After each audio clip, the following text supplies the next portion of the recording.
is a three-time All-Star and the unquestioned ace of the Philly staff. Madison Bumgarner has also made 3 All-Star teams and anchors the Giants' rotation. These two lefties face off in Game 1 of the series. Bumgarner, Hamels, Phillies, Giants. Next.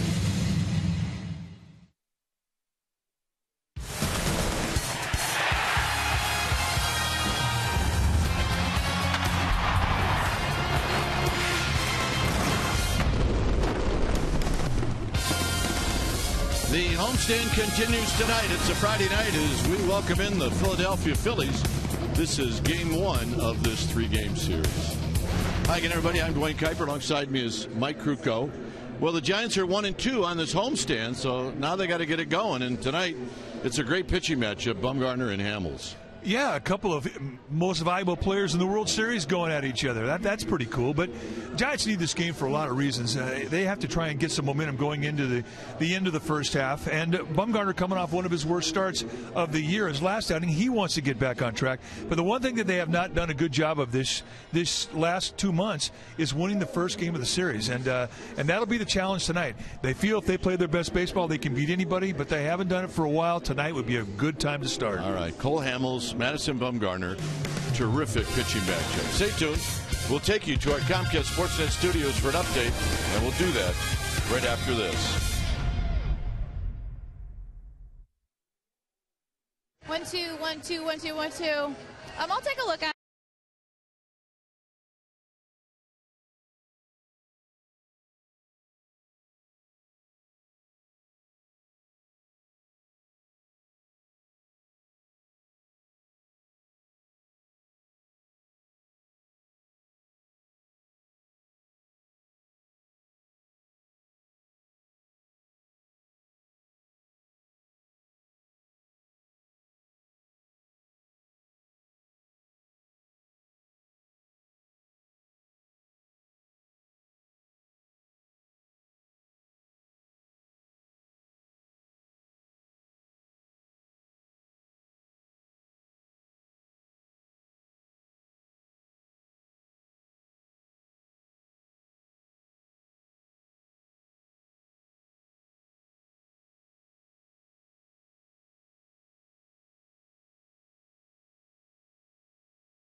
brought to you by Jack in the Box. Taste the new black pepper cheeseburger today, only at Jack in the Box. And by Toyota, the full-line automaker with the longest-lasting vehicles in America. Toyota, let's go places. Giants get a rare day off at home. They should be well rested and ready to take on the Philadelphia Phillies in this final series before the All-Star break. Welcome back to the broadcast. I'm Amy Gutierrez. It is Orange Friday. The Giants have to face Cole Hamels of the Phillies, but the Giants have Madison Bumgarner on the hill. They're going to need Mad Bum to bring that country strong tonight as they look to get back into the win column. They have lost 8 of their last 9 contest. But Madison, the last time he faced the Phillies, well, of course, he dominated. Let's take a look back at it. It's our AT&T U-verse rewind. June 6th, he racked up 11 strikeouts on 98 pitches. There's one he probably would like back. It was a grand slam off the bat of Jeff Francoeur.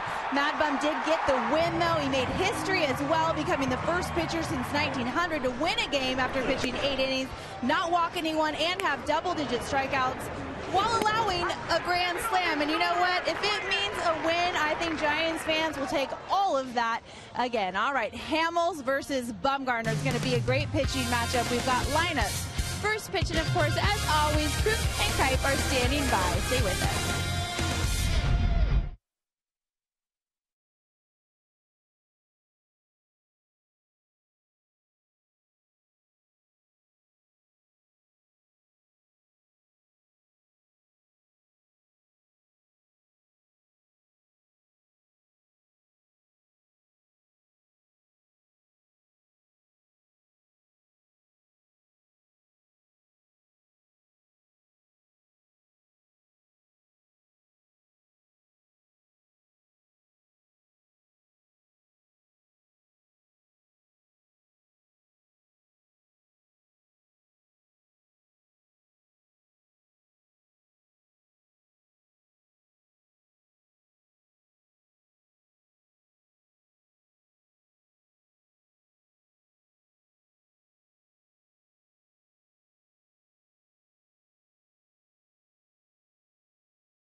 Bay Area is brought to you by Jack in the Box. Taste the new black pepper cheeseburger today, only at Jack in the Box. And by Toyota, the full-line automaker with the longest-lasting vehicles in America. Toyota, let's go places. Giants get a rare day off at home. They should be well rested and ready to take on the Philadelphia Phillies in this final series before the All-Star break. Welcome back to the broadcast. I'm Amy Gutierrez. It is Orange Friday. The Giants have to face Cole Hamels of the Phillies, but the Giants have Madison Bumgarner on the hill. They're going to need Mad Bum to bring that country strong tonight as they look to get back into the win column. They have lost 8 of their last 9 contest. But Madison, the last time he faced the Phillies, well, of course, he dominated. Let's take a look back at it. It's our AT&T U-verse rewind. June 6th, he racked up 11 strikeouts on 98 pitches. There's one he probably would like back. It was a grand slam off the bat of Jeff Francoeur. Mad Bum did get the win, though. He made history as well, becoming the first pitcher since 1900 to win a game after pitching 8 innings, not walk anyone, and have double-digit strikeouts while allowing a grand slam. And you know what? If it means a win, I think Giants fans will take all of that again. All right, Hamels versus Bumgarner is going to be a great pitching matchup. We've got lineups. First pitch, and of course, as always, Coop and Kipe are standing by. Stay with us.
and Kite. All right, thanks, Buster. Here we are at AT&T Park as we get ready for Giants baseball. Our game time weather is presented by the Santa Cruz Beach Boardwalk. Get to the beach. The admission-free boardwalk is now open daily. 67 degrees here at the yard. It's warm. Winds at 11 miles per hour. Humidity at 64%. And we have scattered clouds. Let's take a look at the Phillies lineup. Lineup that'll be facing Madison Bumgarner. It'll be Hernandez, Revere, and Franco. Jeff Francoeur is the cleanup hitter. And then it'll be Ruff, Ruiz, and Dominic Brown. Freddie Galvis is going to hit in the 8th slot, and then Cole Hamels will pitch in bat 9. On the hill tonight for the Giants will be Madison Bumgarner. 17 starts. He's 8-5 with a 3.34 ERA. 114 strikeouts at 113 innings. Against just 21 walks, he has got a great ability to control that low 3/4 release with a natural cut fastball in the low 90s. He also has a slider, a curveball, and a changeup. Lifetime against the Phillies, 3-2 with a 3.14 ERA. Selected to his 3rd consecutive All-Star game.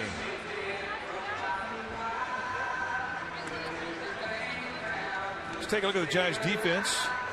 Starting in the outfield from left to right. It's going to be Maxwell, Pagan, and Pence. Good arms on the corners. Crawford and Duffy on the left side of the infield. Panic and Bell on the right side. Buster Posey back in the lineup. He'll be in the squad, putting down the signs.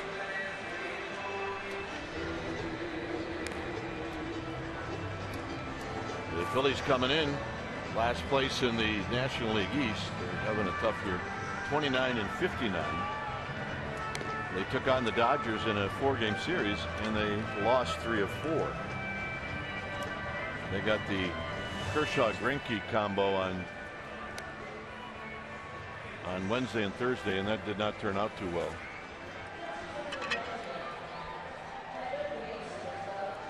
All right, time now for our Geico quote. This one comes from the skipper, Bruce Bochy, on reasons to be encouraged. This is where we're at.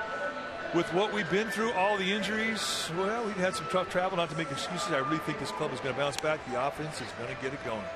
And that's our Geico quote of the game.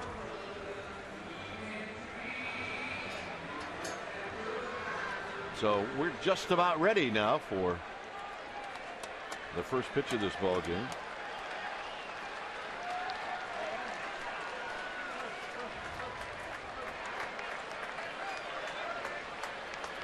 The hitter is Cesar Hernandez. And the first pitch of the ball game is on its way, and it's bunted to third. Duffy charging, Duffy throwing, and he got him, and that's how this game gets started.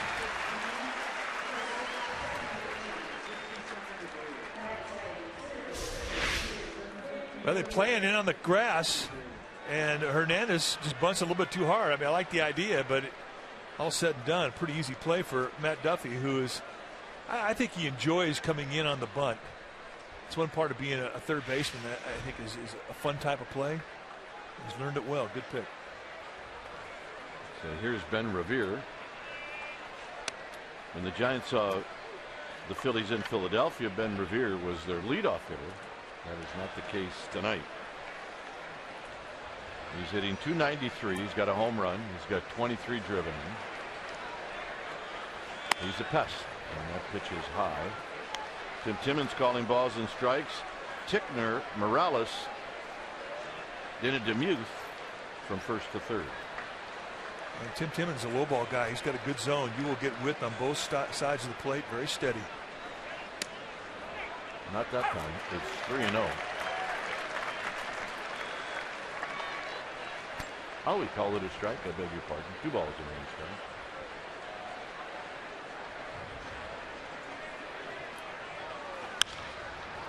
Lifted to left, Maxwell over, and it's 4 rows back down the left field line.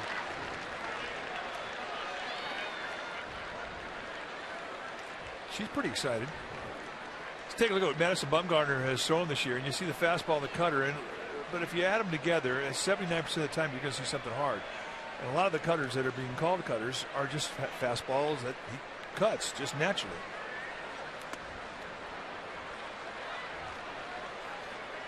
So a lot of hard stuff, and his slider has been the better breaking ball, though about 5 starts ago he locked into a curveball, which we've seen and we think has been one of the best curveballs he's ever had.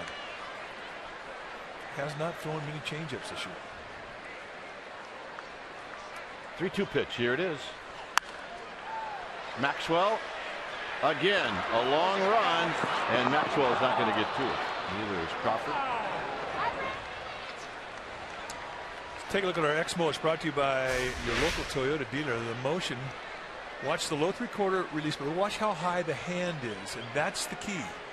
You go out a little bit lower than a 3/4 and get into the low 3/4 position. A lot of times your fingertips will kind of go off to the side as well, and you've got to keep your hand on top of the ball. But he keeps a nice hand, a high hand position, which allows him the great command that he has from that low 3/4. And another 3-2 pitch. It was fouled out of play, so Bumgarner going right at him. Like Cal Franco is on deck, and the ball boy went down. You right? Looked like he went down, and he could have spiked the home plate umpire, but he didn't. He hurt his hand. All right, watch the right side of your friend. Whoa! Well, it's kind of the reenactment of the J.T. Snow, Dusty Baker's son, isn't it? And the walk. Plus, you know he's not going to get any grief when he gets back to the dugout. Yeah, nobody saw it. No, I don't think anybody did. Skid marks. Those rubber spikes don't work on wet grass.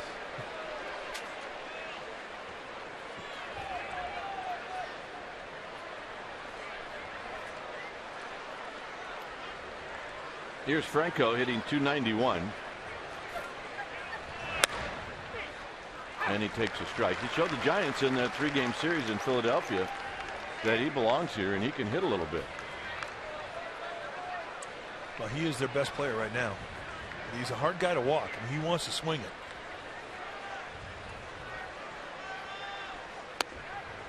Down low, 1 ball and 1 strike. If you watch Tim Timmons, the plate umpire, he's got a great strike call. When he calls a strike, it looks like he's got a little pistol in his right hand.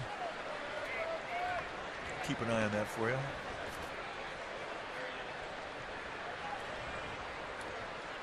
Revere's got 20 steals.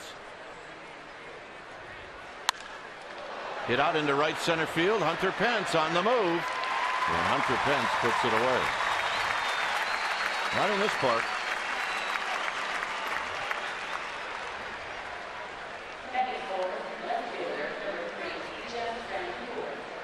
So here's Francoeur.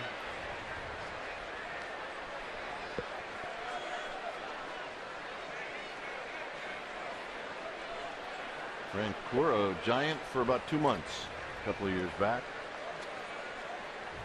Well, come to really like the guy. He's one of the good guys in the game. You can't be around Frenchie without liking him. And he's not afraid to swing it. And Panic is calling, and Panic puts it away. As that pop-up had a little personality. Pagan, Panic, Duffy coming up.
Here's Bochy's lineup. Looks familiar. It'll be Pagan, Panik, and Duffy. Buster Posey. He's got some ownage on Cole Hamels. Pence will hit after Posey. Then it's Crawford, Belt, and Maxwell. And Bumgarner is going to hit ninth. On the hill for the Phillies tonight will be the veteran left-hander Cole Hamels. Take a look at what he has done in 17 starts. 5-6 with a 3.02 ERA. 119 strikeouts, 113 innings. And you'll still see low to mid 90s with the fastball. He's got a curveball, slider, and a changeup, and he'll throw all of them. And what makes his breaking balls unique is because they have so much tilt, and he does that because he's got a high 3/4 release. Hamels, 6'3", 200-pounder. He's 31 years old. He's in his 10th year at the big league level. And here's Angel Pagan, and Pagan takes a bit high. 1 ball and no strikes. I remember when he was just a pup. Oh, yeah.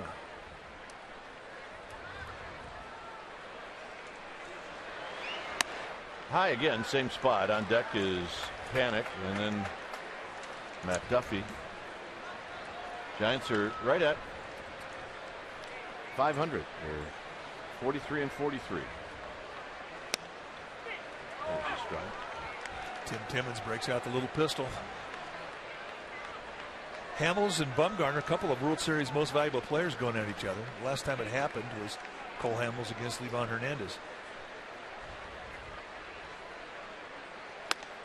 Outside, 3-1. You see a lot of change-ups, and I still think that when it really starts to go against him, he goes into a fastball changeup mode more so than the breaking balls. I think that's his go-to specialty pitch. There's a line drive into right field. That's the base hit. Let's take a look at the Phillies defense playing behind Cole Hamels, starting in the outfield from left to right. It'll be Francoeur, Revere, and Brown. Good arms in left and in right. Galvis and Franco on the left side of the infield. Hernandez and Ruff on the right side. Carlos Ruiz, he'll be in the squad, putting down the signs.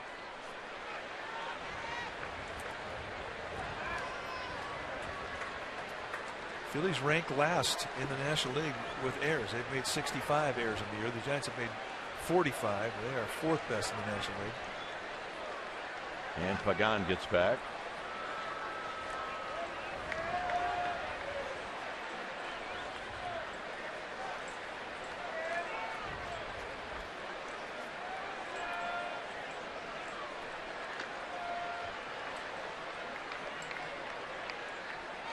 Panik with a base hit up the middle.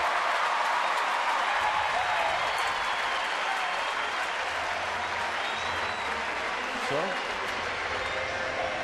back-to-back singles, both balls hit hard. I would assume that Hamels is a lot like all terrific pitchers. In that first inning, you can be vulnerable. You're absolutely right. That's his one inning where he really has struggled when you compare to his ERA the rest of the game. This is how he gets people out. Fastball about half the time, a lot of changeups, and then he'll throw that cutter a lot. Curveball is just kind of a show pitch. Unless it gets hot, then he'll ride it. Here's Duffy, who's never faced Hamels before. And he takes a strike.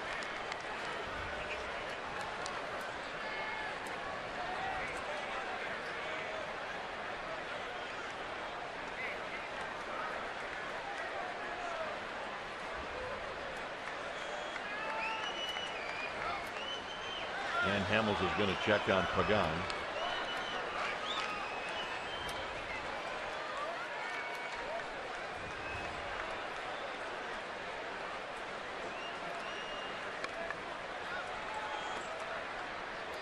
So Giants with good speed on the bases.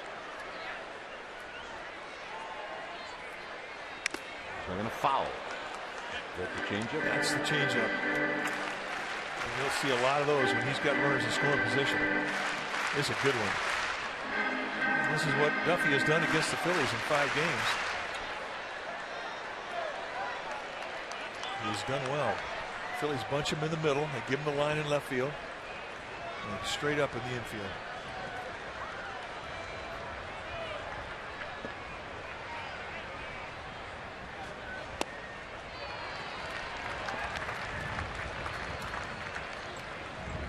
1-2. Take the ball down around the knees with Tim Timmons. I mean, you're asking for disappointment because he will call a low strike. Out of plate on the right field line as Duffy goes with it.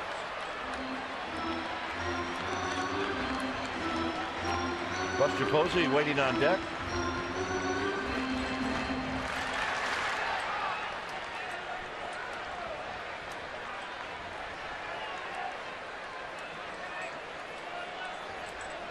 So Hamels in trouble right off the bat.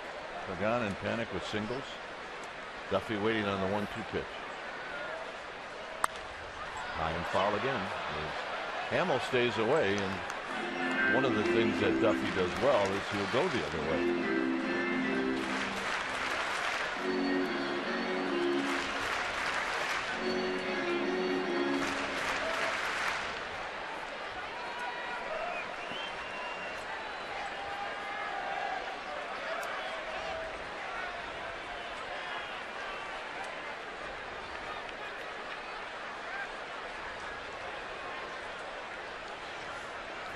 One ball, 2 strikes. Tap foul. A good battle going on right now. Just staying alive on that changeup. He did well just to catch a piece of that. Hamels is throwing his #1 stuff right now.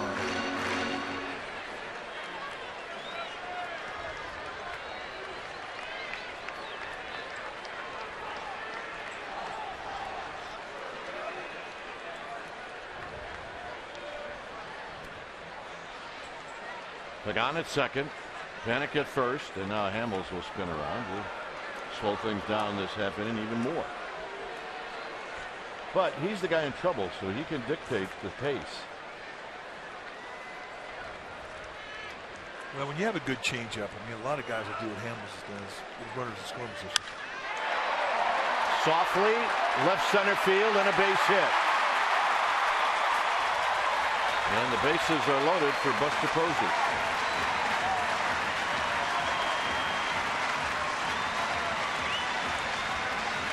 That was a great at bat. Fought off a lot of pitches and just basically hits away from the defense. Giants know Jeff Francoeur in left field. They're not going to take him on, not with nobody out. And Posey coming up with the bases loaded. So a very conservative red flag put up by Roberto Kelly at third base. And Pagan stayed there.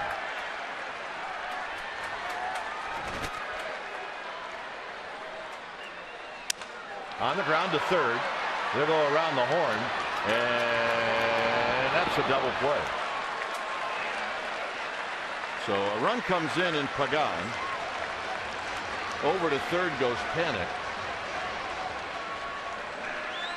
And Pence is going to hit with 2 outs. So that couldn't work out any better for Cole Hamels. This is what he needed.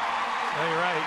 Posey up there trying to bushwhack on that first pitch out front. Just a little ground ball. And with not a whole lot of speed from Posey going down the line, it gave Hernandez, the second baseman, all the time in the world to sidestep the distraction and get off the throw and get the out. Plus, I think you're watching Buster Posey be really careful with his hamstring. He has to. Pence takes a ball, a 1 ball and no strike. Posey did not play in Wednesday or Tuesday's game because of a strained hamstring. And he has been told, do not push it.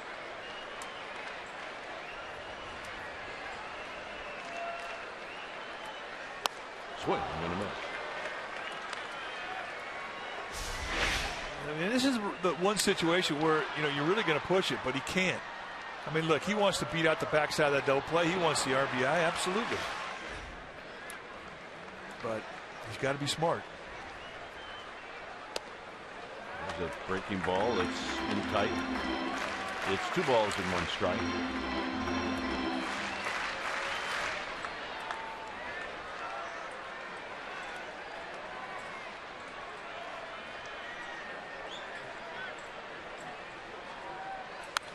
Pence fouls it back. He got a fastball.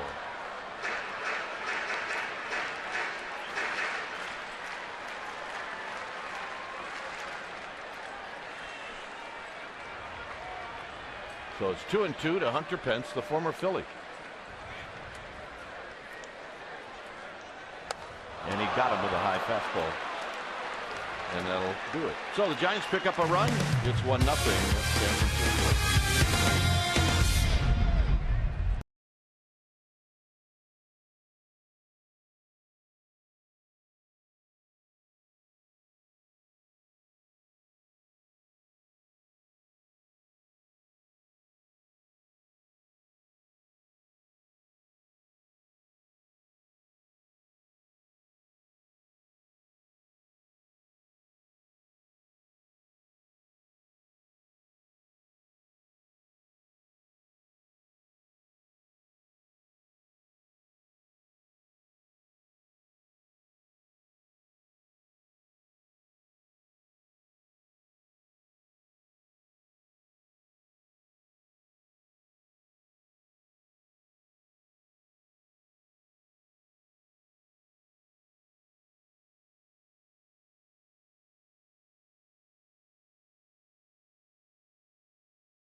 It's a 3-day campaign, and we'll ask you for your support of the Giants Community Fund's Junior Giants program, a free, non-competitive baseball and life skills program for over 22,000 kids. Visit jrgiants.org to learn what's special about this year's stretch drive and how you can get a commemorative Madison Bumgarner bobblehead. We got the bobblehead, and it is awesome.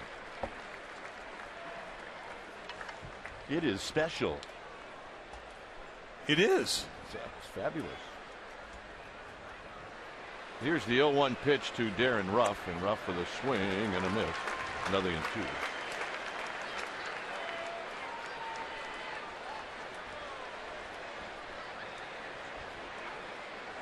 Ruff hitting .228. And that hit him on the back foot. Probably not what Bumgarner had in mind. No. No, not at all. That's a mistake. I mean, that's what, as a hitter, you're mad. You realize the guy threw a breaking ball at you, not trying to hit you, but it doesn't make it feel any better.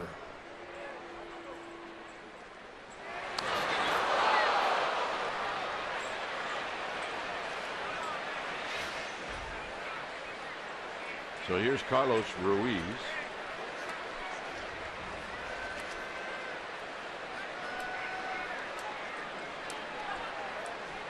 Ruiz, .227 hitter. And he takes a strike. There was a time when this guy, even with Utley and with Howard swinging the bat well, and Burrell in that group, this was the toughest out in their lineup. Hits the ball all over the ballpark. I'm talking right field line, left field line. And the way the Giants play him, I mean, it's straight up. That's out of respect because he will use the whole field.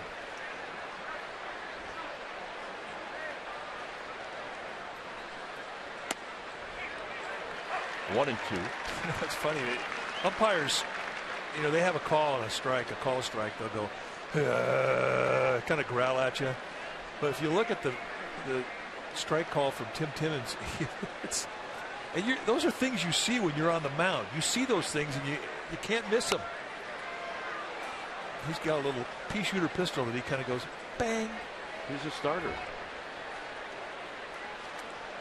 Starter at a horse race. Track meet. Bang. There's a little starter pistol. Hit on the ground and a base hit into right field. Check in with Amy G. All right, guys, Buster Posey has been a busy little bee. Not only is he back in the starting lineup, but earlier hosted the annual Buster Posey Camp for Kids. About 350 boys and girls showed up to St. Ignatius High in San Francisco. 1st through 8th graders, they got one-on-one instruction from the face of baseball himself, Q&A, photographs, autographs. Do you think they're ever going to forget this day, Dwayne? It looks like fun. I think, did you get invited? It's too old. Yeah. Oh, all right. Here's Brown, who lifts the first pitch out to Maxwell. And Maxwell's going to get there and make the catch. And that'll bring out Freddie Galvis. So you're saying the cutoff point was what, 55? Yeah, he was invited. He's ready. Oh, yeah, he's feeling it. You know, the only thing that'll get that mask off? Hot dog. The cotton candy guy walking by. The hot dog, although might fit through that. That's awesome. That's who we're talking to right there, partner. It's a great attitude. Here's Freddie Galvis, who lifts the first pitch foul down the right field line.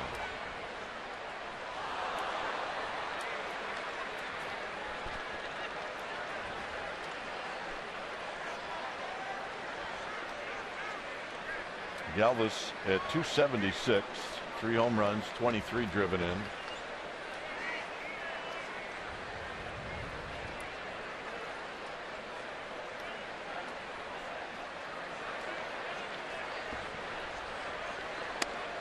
Had the backdoor on 1 ball and 1 strike.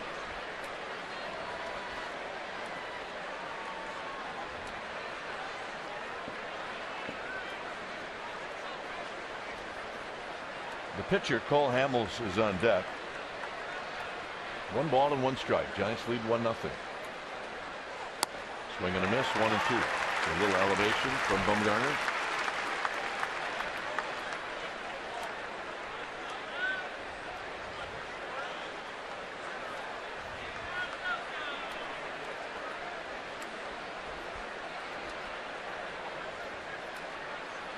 At second is rough. Got him. Just country hardballed him.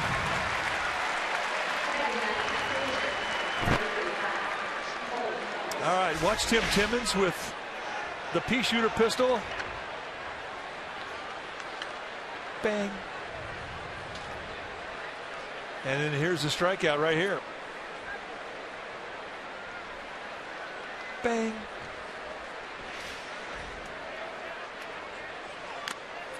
Swing and a miss by Hamels. Hamels has got 4 hits this year, 4 for 34.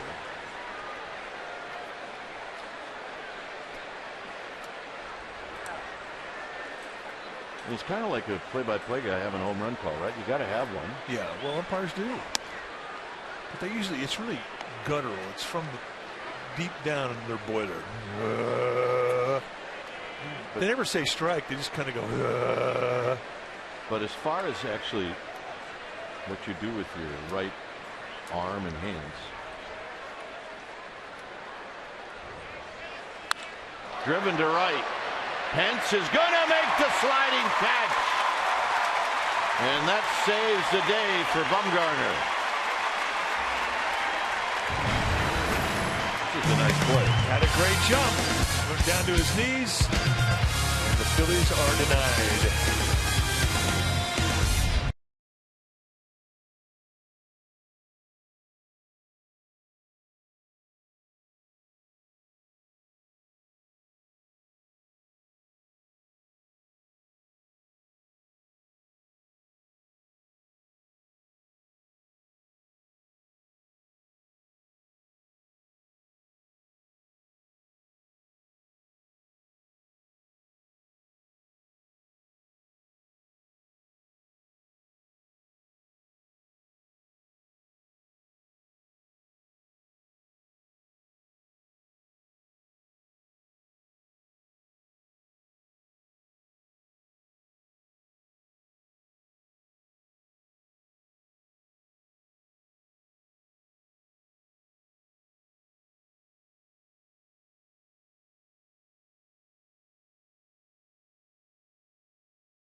area is brought to you by the Solar Company. Not just any solar company, the Solar Company. Switch to solar and save. Hunter Pence with an early save. You'll not see a save behind Hunter Pence's name in the box score tomorrow, but he got a save.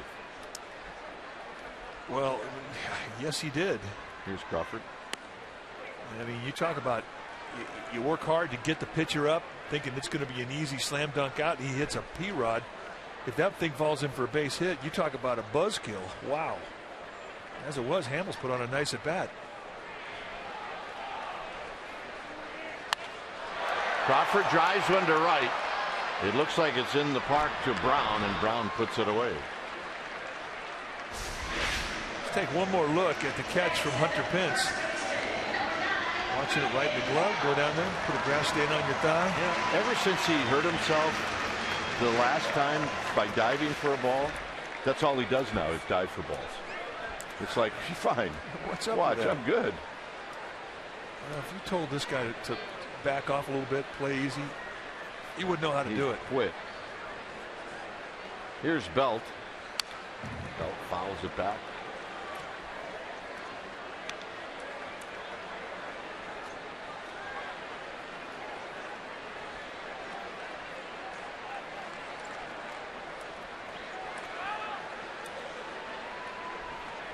Justin Maxwell on deck. Belt dribbles it foul. It is social media night. Remember the great catch that Pence made where it looked like he Velcroed himself to the fence during postseason last year? Well, this is Pence on the fence. Just don't start sticking pins in it. No. We need him for the second half. Yes, we do.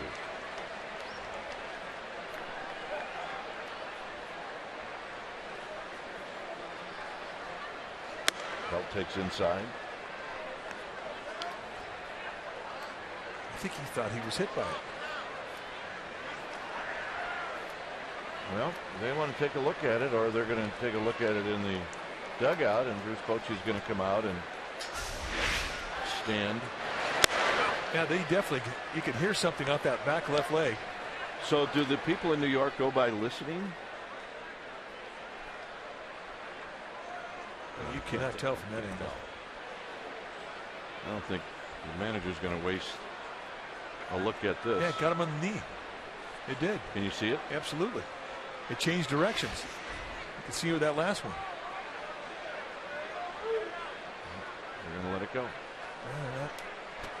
100%. Just changes directions off the back knee ever so slightly.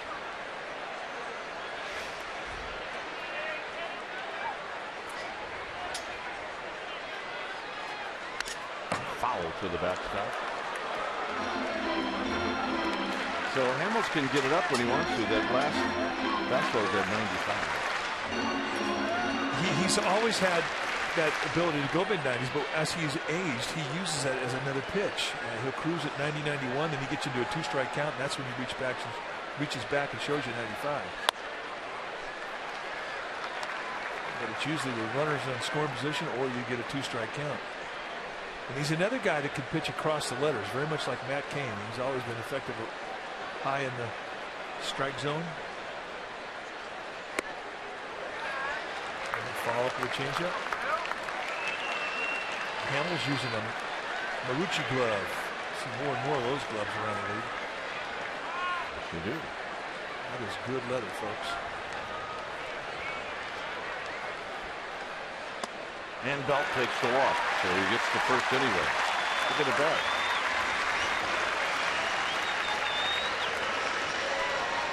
Now take a look at Hamels and Bumgarner since 2010. ERA very close, strikeouts not that far off.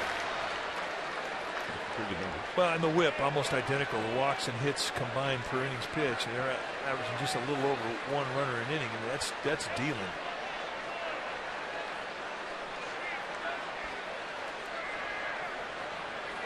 So here's Maxwell with Bumgarner on deck. And Maxwell takes low. Saw Barry Bonds at the ballpark today. He was standing around the batting cage when Justin Maxwell was swinging.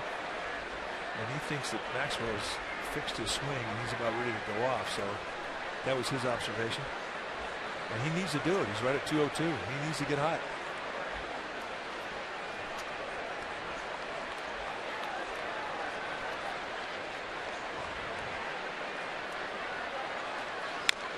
Well, it was good to see Barry Bonds. He looked like he'd go put a uniform on right now. He's in incredible shape. He did get mad at us, though. We call him a nerd. Well, he is. He likes computers and technology, and he's really good at it. And then he's always been kind of geeky, you know. When we gave him reasons why, then he didn't really fight us on it. No, he couldn't argue. They were all very positive reasons. You could see that. Wasn't an insult. No. In this neighborhood around the ballpark, that's the ultimate compliment. Are you kidding? All the techies that are around AT&T.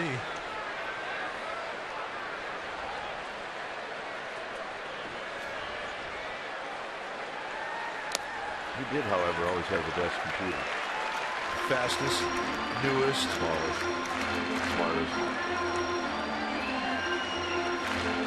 And how did we know that? Because he would tell us. He told us. Got one of these? No. 3 balls and a strike to Maxwell. And a strike. Change up 3-1.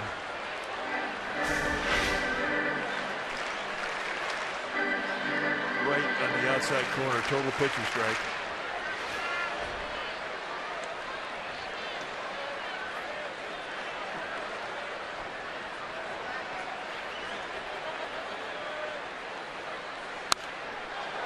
Good rip at 93. It stays 3-2.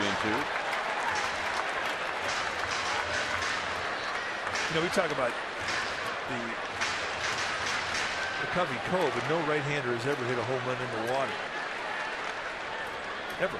Since this ballpark has opened up. But Justin Maxwell is strong enough to do it. He could do it.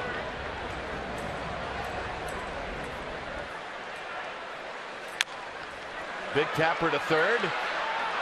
And the throw, and it's not in time. Phillies will take a look at this one.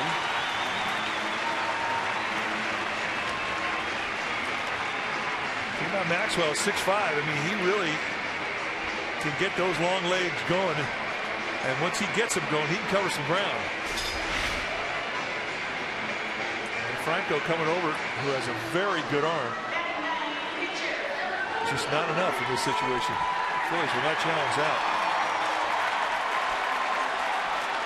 So Todd Tippner 1 for 1. Had a bit. Let's go with Todd Tippner, first base umpire. So here's Bumgarner.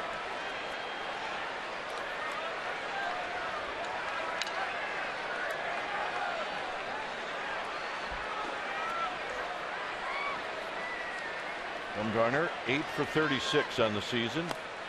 And he shows no signs of laying down a bunt, and it's 1 ball and no strike.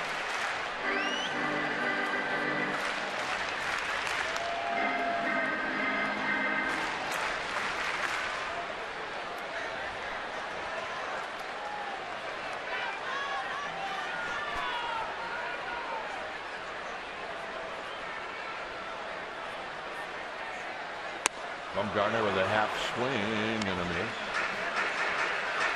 1 ball and 1 strike.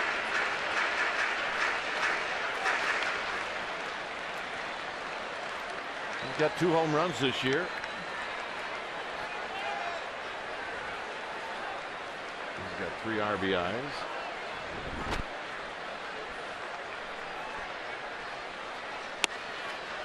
And he takes low. 2 balls and a strike. For the most part, when we see him hit a home run, it usually is to the pole side of the field.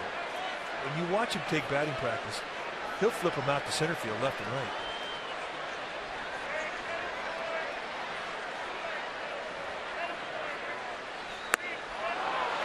2-2. There's the changeup.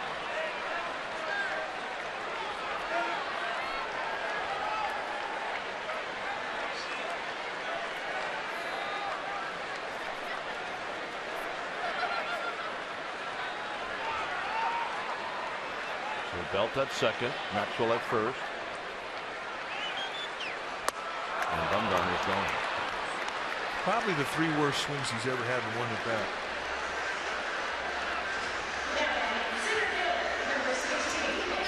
It's like he broke down all 3 swings, mid-swing. Little cut fastball, just late movement, just breaking him down.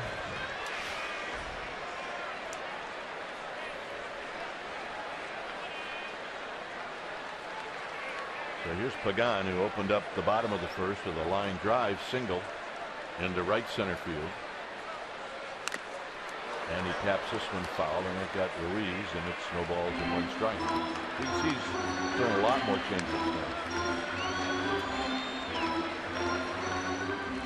That is his go-to pitch.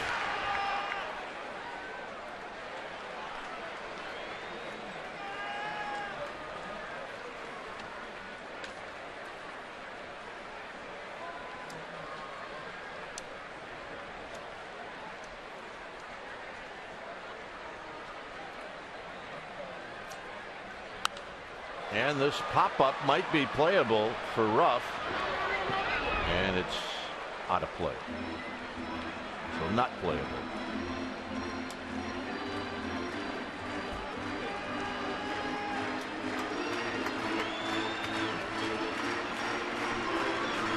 Dodgers and Brewers are underway in LA. It's a 0-0 ball game.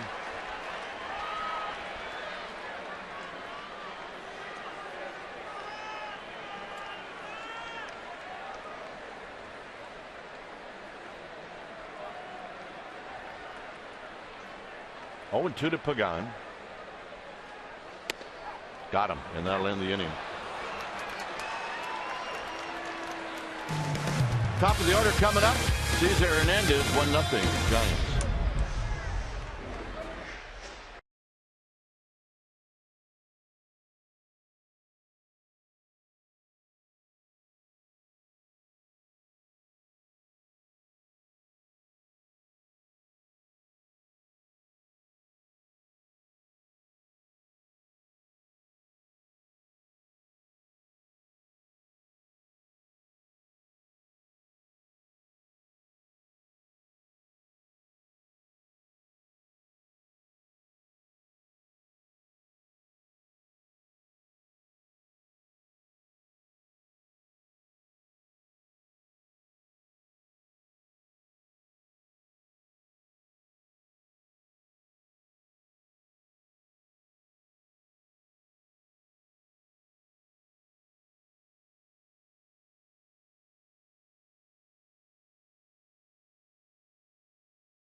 On this date, 2009, Jonathan Sanchez pitched the first no-hitter by a Giant since 1976.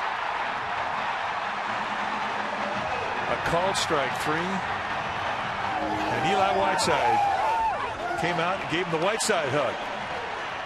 And that's Artogo's big play. His father, pretty nice night that night. Indeed it was. Here's Hernandez. Eli talking to Jake Peavy.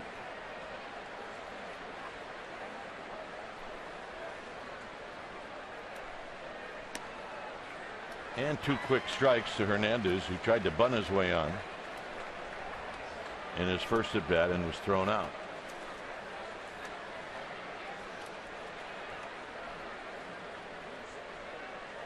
Here he goes around, so Bumgarner with a strikeout, his second.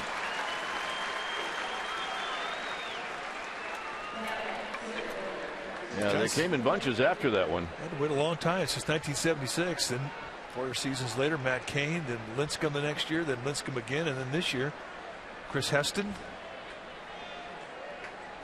They come in bunches.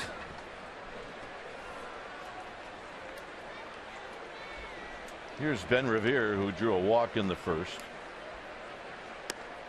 And a strike. Revere hitting at .293.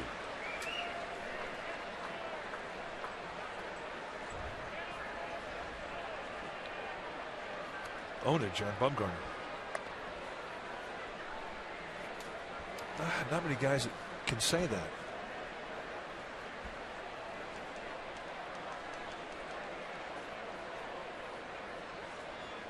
One ball, one strike. Breaking ball in tight, 2-1 with Michael Franco on deck. Giants scored a run in the first inning. It's 1-0.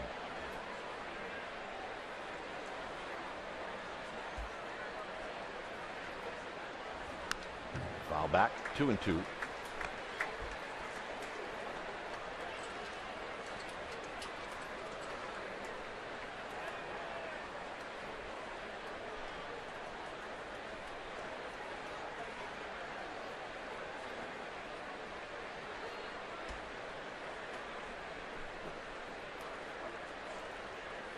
Bumgarner, 2 balls, 2 strikes. Here it is to Ben Revere, and he slaps it into left field for a base hit. Ownage. But now you've got your hands full because you have a great base stealer on base. Set foot down early, but the hands stay back. And then just waits. And then just throws it the opposite way. I mean, that's really a nice at bat with very, very good body control to stay back.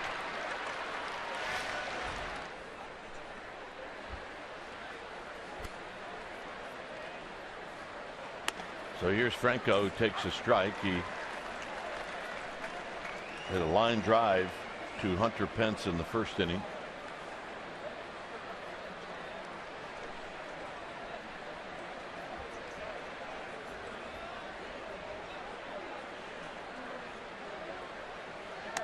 And he takes the 0-1 pitch high.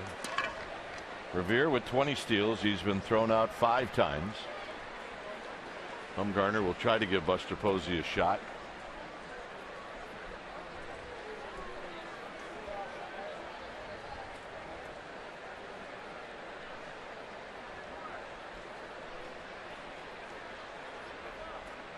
And the runner goes, and a swing and a foul, or no foul, swing and a miss. And stealing it is Ben Revere, who just came off the bag a little bit. So stolen base number 21. Looks like Buster Posey had a little bit of a problem on the exchange. Glove hand to bare hand. Got up right there, couldn't get a grip, and even then decides to get off a throw, and in the end, not even close.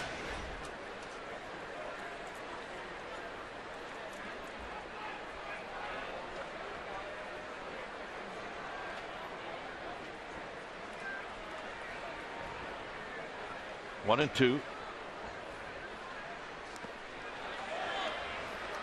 And he got him. Franco can't believe it.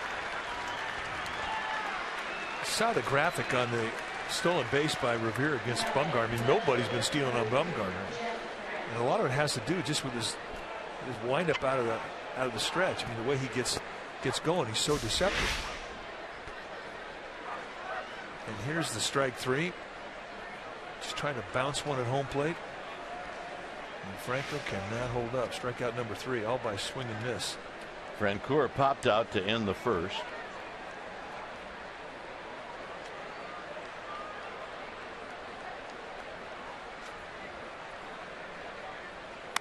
And he takes the pitch inside. 1 ball and no strikes.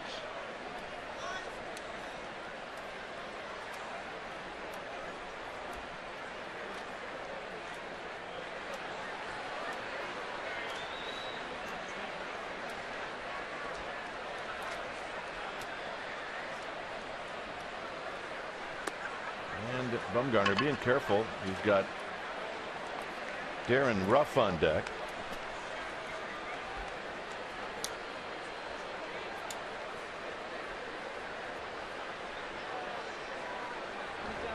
There's a fanatic fan. How can you tell? Sometimes it's just a feeling.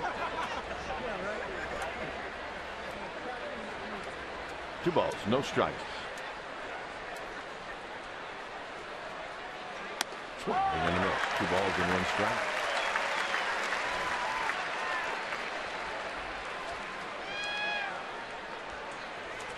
Runners in scoring position. The Phillies as a team at 229.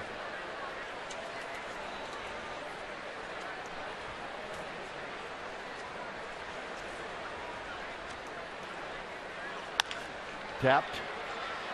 Crawford in. Crawford a crow hop and a throw, and that'll end the inning. Panic, Duffy, Posey coming up. 1-0 Giants.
On Comcast Sportsnet Bay Area is brought to you by Mendocino Redwood, available exclusively at the Home Depot. 1-0 Giants. We're in the bottom half of the 3rd inning. Yep, you can put a hot dog through there. Told you. Not a problem. Tell you what, if you're hungry for a hot dog, you got to go out. Yeah, that's the way to go after. Yeah, no, you can't be Jimmy Jacking around with a mask on. You're trying to eat a dog. You got to give it a shot, though, and he did. Panic slowly hit, and making the play is Hernandez. 1 out. Well, sometime this weekend, either on Saturday or Sunday, the 50 millionth fan to attend a Giants game will walk through the gates at AT&T Park. So come out to the ballpark and take part in the celebration. Who knows? Maybe you'll be the 50 millionth fan to walk through the turnstiles. For tickets, go to sfgiants.com/tickets. I think he's trying to explain to his dad that it does taste better if you go right through the mask. Duffy with a swing and a miss.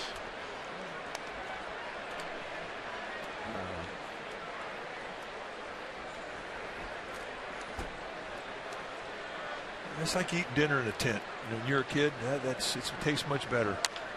Big chopper to Hernandez. And Hernandez is going to make the play to win. And here's Buster Posey.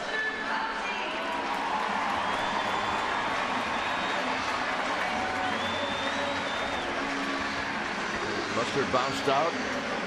Actually bounced into a double play. In the 1st inning, the Giants played it a run. He's not credited with an RBI.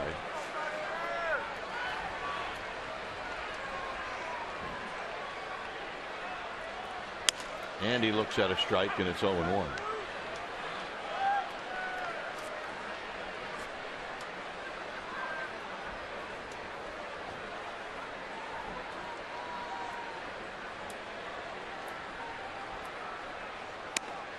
In tight.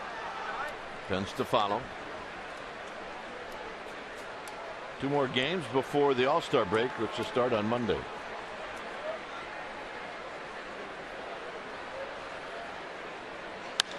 Posey, base hit, right field. He just waited a little longer. Let that ball get a little deeper into his at-bat.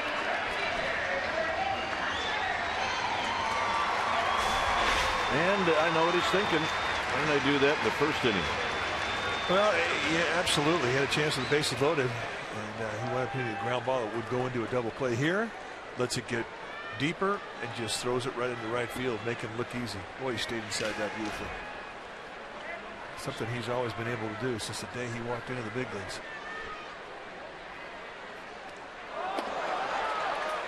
That ball, did that go through Pence?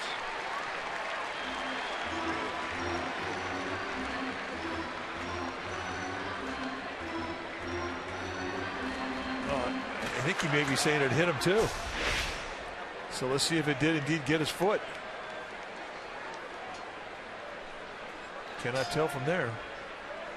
Watch the back leg, perhaps.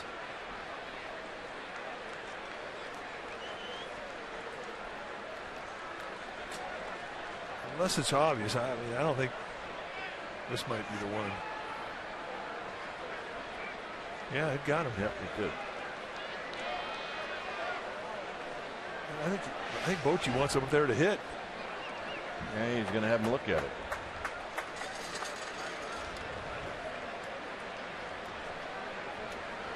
Hamels is talking to Pence. He's going, you really want to hit, don't you? Pence is going, yeah, especially off of you. that could be happening. They're teammates. They were talking. They were old teammates. This replay review is presented by Xfinity. Well, plate umpire Tim Timmons just singled down to Todd Tickner, the first base umpire. Did you call a swing on this? It definitely hits him in the right shin. And Hamels is like, I don't even believe I did that. I can't explain it. Sometimes you can't. The headphones are on the right is Dana DeMuth. He's the crew chief.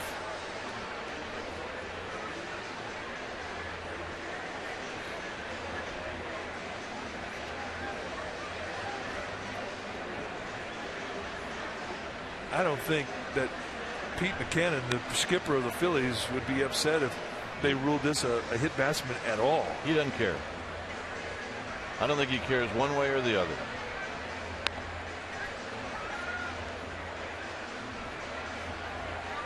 Well, that's too bad. No. It is. It's our guy right there. We need to be able to do a question underneath it. About what? About baseball? Okay, we'll go with a little bit of that. About the English language? No. Fishing? One hops hits him in the shin. Pete McCannon right there with the glasses on next to Larry Bow on the left.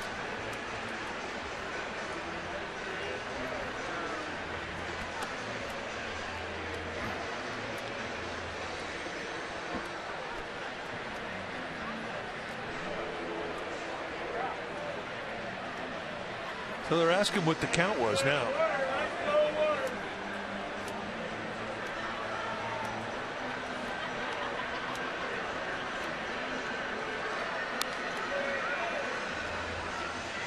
I think you're right.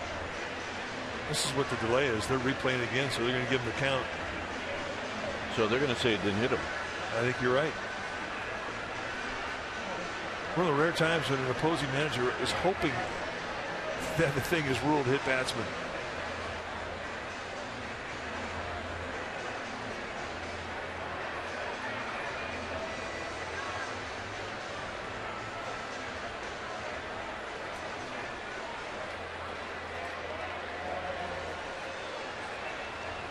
So they're going to say it wasn't conclusive enough to change the call. I don't know how you could look at that thing as many times as they must have looked at it and come to that conclusion. But, hey, I don't think Bruce Bochy's that upset about it.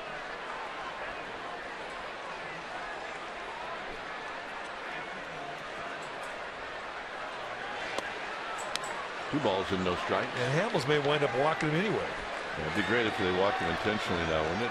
Yeah, it would. And they've lost the challenge.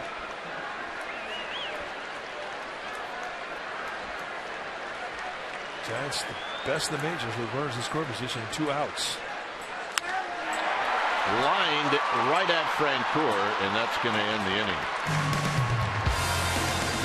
So the line drives are even. 1-0 Giants.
Top of the 4th inning, and joining me now, you know this guy, Willie McCovey. It is the 7th annual stretch drive that kicked off today through Sunday, and it raises money for the Junior Giants program.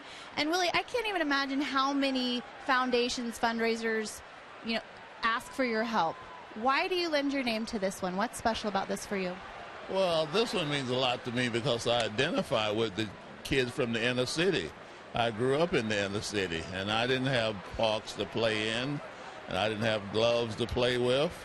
And this is what the funds that raised, for the Junior Giants does. It builds baseball fields for these kids. It gives them gloves and, gives them the things that I didn't have growing up. And that's why I think I identify with these kids. That's so awesome. It's such a great story. Tell us about your first glove. I think this is a really special story that might involve Mom. Yeah, well, like I say, I didn't grow up in a rich family of anything, so she couldn't afford to buy me a glove. So she decided to make me one. So my mother made me my first glove out of 2 pieces of leather. Great lady. All right, we've got this little guy joining us. This is Madison Bumgarner. He is your thank you gift if you donate $50, and $50 allows a child to play an entire season of baseball with the Junior Giants. You can find out more information at jrgiants.org. And Willie, thank you as always for helping out such a great cause. It's always my pleasure, Amy. All right, there he is. Stretch, guys. Stretch, he's the best. He is. Yes, he is. And it's a good cause. He's as classy a ball player, Hall of Famer person I've ever met. Fall back.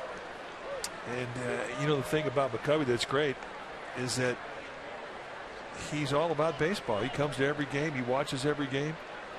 That's what he is. jrgiants.org to donate. And the bobblehead's pretty cool. 2-2 pitch. Here it is to Darren Ruff. And it's outside 3-2. First curveball he's throwing tonight.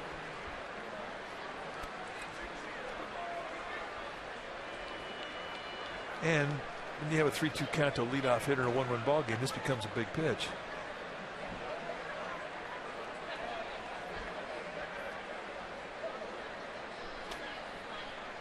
Got him.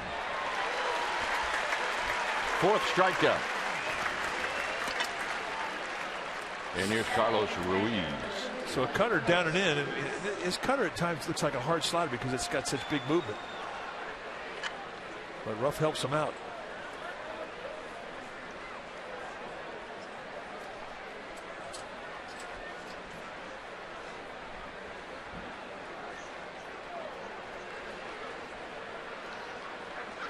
Ruiz drives one to left field with something on it.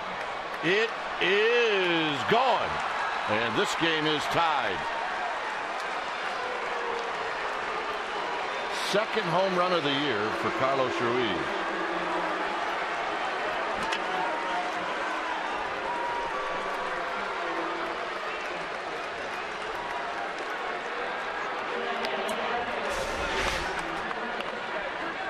It's like a little slider. Just a steal a strike slider over the middle of the plate. And Carlos Ruiz hit it like he knew it was coming. Second home run.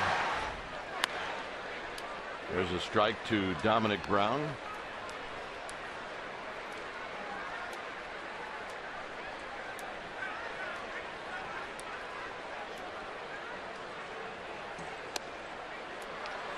And a quick 0-2.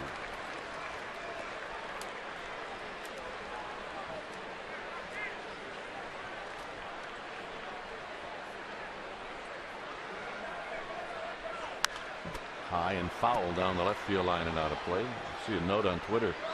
The Rockies played a 9-inning game tonight that went uninterrupted by Mother Nature. That hasn't happened much this year. And they also won, too. They've had over 20 hours of rain delays this year.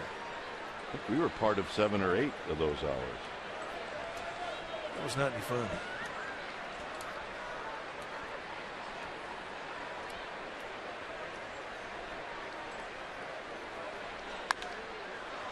Popped to third for Duffy.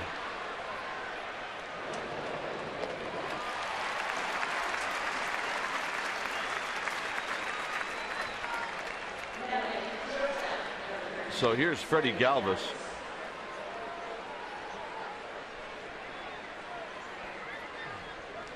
Galvis struck out in the second.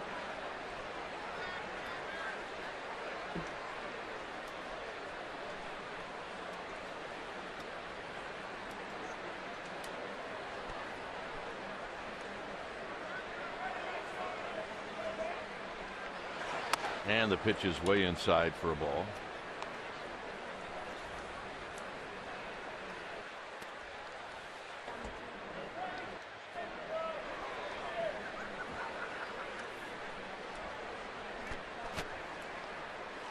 Galvis pops it up, and that's going to be a souvenir.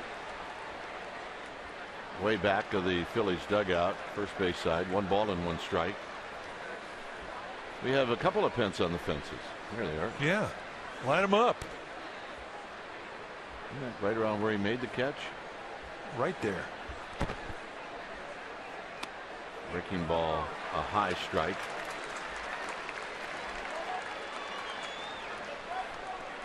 Hunter's Garden. They've got the kale planted out there. They get all of his bobbleheads out there. They have one of his bats.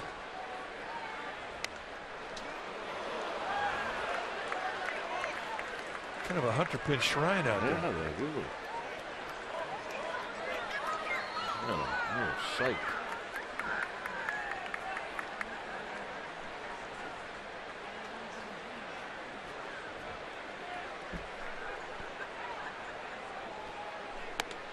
Got him again on a high fastball. That'll end the inning. Phillies tie it up. Crawford's going to lead things off.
before. The Polo Grounds hosted the All-Star game, and Giants lefty Carl Hubble, what did he do? He struck out 5 future Hall of Famers in a row. He said, bring on the babe. He got him. Gehrig, I want him too. Jimmy Fox, not a problem. Al Simmons and Joe Cronin, got them all. Grab some pine meat. Some pine 5 times. That's a good moment. Oh boy. Here's Crawford. Crawford hit a fly ball to right. Here he taps it foul. It snowballs in 1 strike.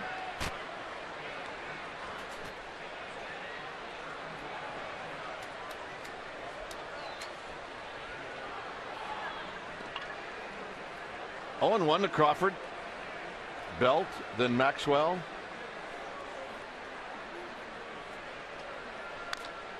That foul, 0-2.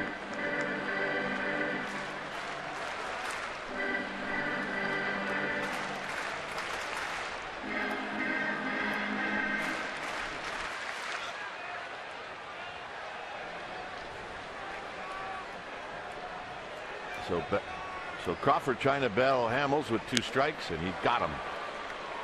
93-mile-an-hour cut in the outside corner. And that is Hamels' 4th strikeout.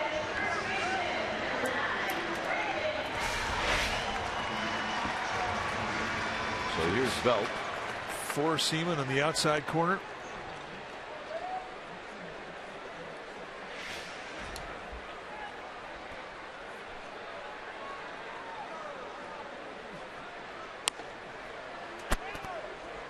Belt drew a walk.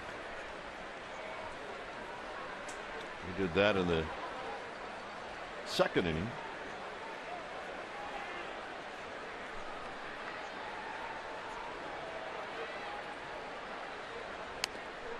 And he takes it just a little bit outside. I got to believe Belt's seeing it pretty well. I mean, he went from an 0-2 to a walk his last at bat.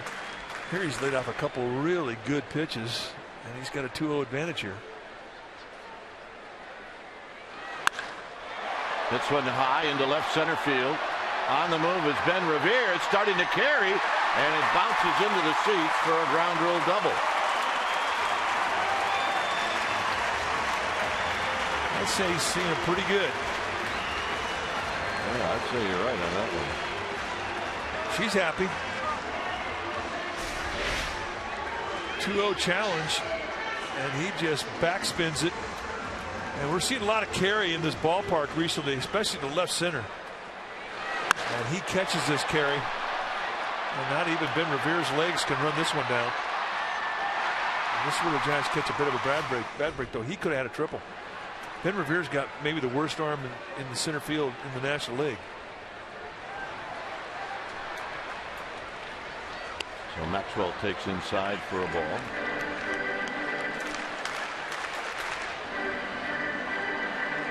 So the Giants trying to answer back after the Ruiz game-tying home run in the top of this inning.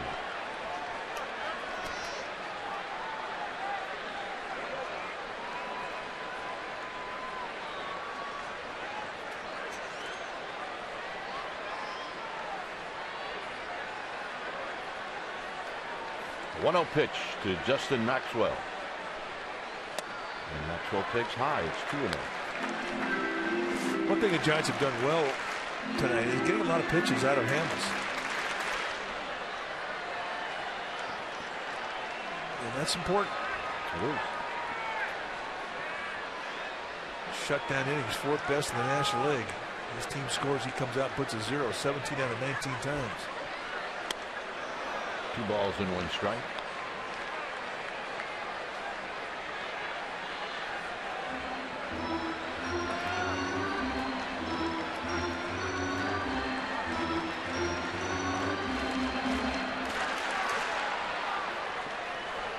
Ruiz goes out, has a word.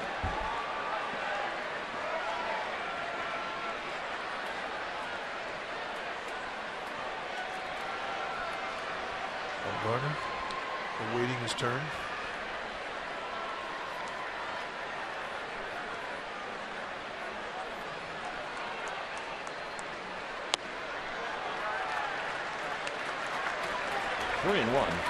Oh, yeah. That's a happy group. Oh, yeah. It's Friday. At the bleachers. I think it is. And the bleachers.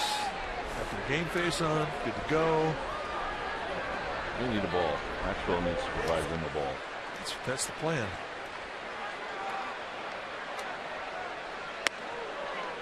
3-2. That's a 3-1 curveball. You know, we haven't seen him do that, throw a curveball behind the count all night long. And I don't think he can throw a better one.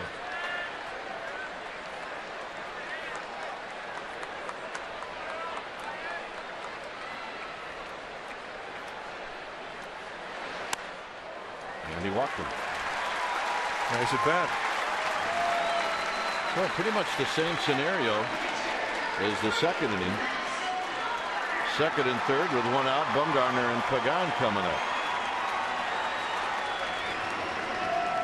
You know, Bumgarner did not have a good at bat his last at bat. He broke down mid swing 3 swings in a row against Hamels.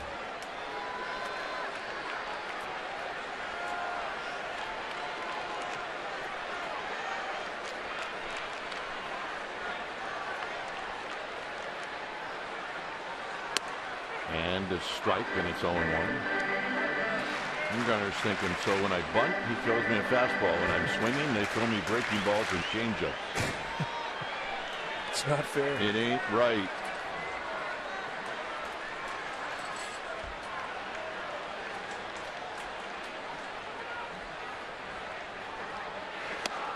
And he lets this one go by, and it's a ball and a strike.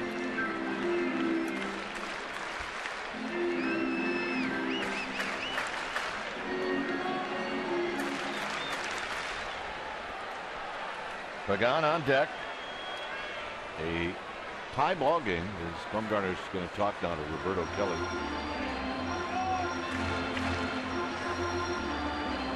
Swing away.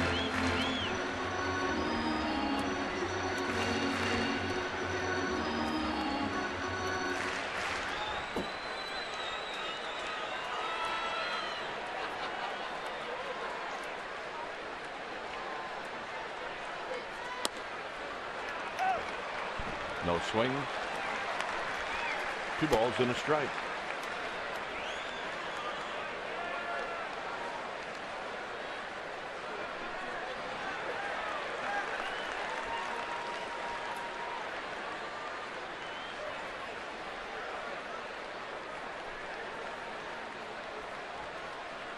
So we'll see what Bumgarner gets here. 2 balls and 1 strike.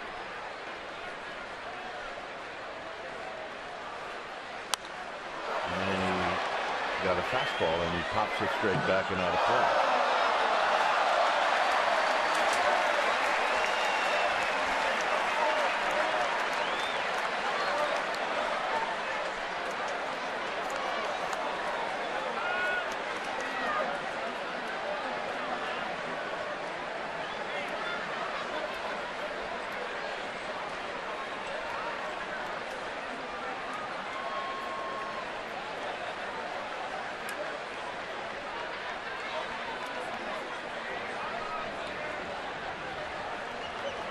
Two and 2.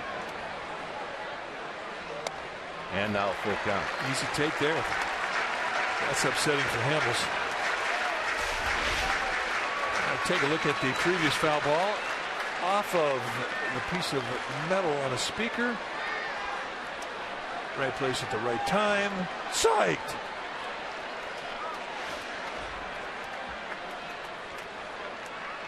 Three-two pitch. Line drive. Frank coming in. It's going to fall. And the bases are going to be loaded for Pagan.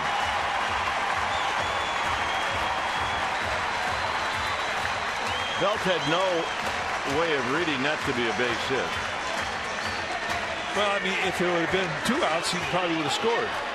But here he had to read it, whether or not his ball was going to get caught. So you go halfway and you kind of, at the end, all you can do is move up 90 feet. Well, now it's up to Pagan to put the ball in play with the bases loaded and only 1 out.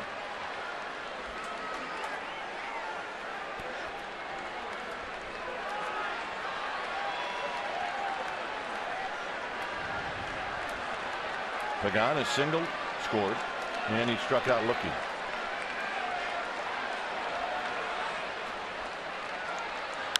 Base hit, center field, a rocket. Maxwell's going to be waved in. Here's the throw home. Cut off. Pagan knocks it a pair, and the Giants lead 3-1. Pagan not waiting around. Well, we're going to make it our fourth right choice.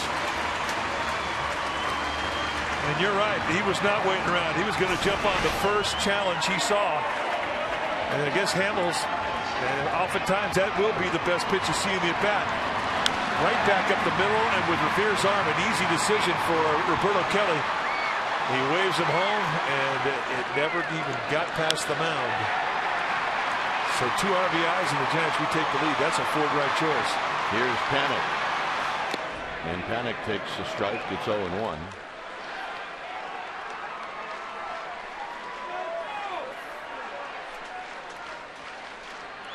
Panic single in the first, and then bounced out in the third.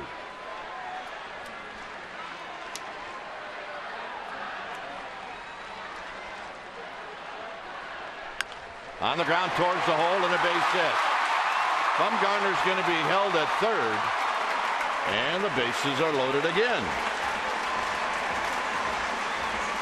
2-hit night for Panic. It's 3 hits in a row, and 4 this inning.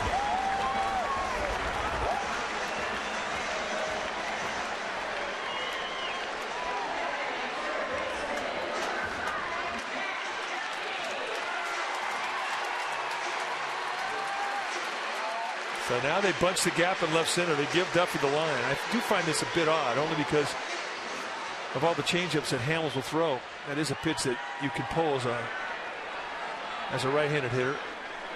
And Duffy's the kind of hitter who will gamble. He'll look on the inside part of the plate and he'll try and pull the ball. And he also is a guy that uses the right side of the field a lot, which is why they have the defense set this way. So here's Duffy.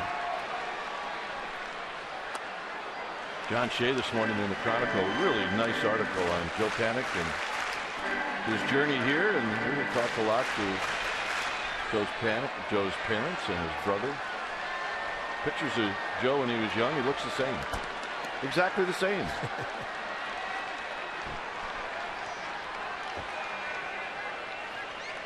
Duffy takes wide, 2 balls and no strikes. Duffy's not going to help you.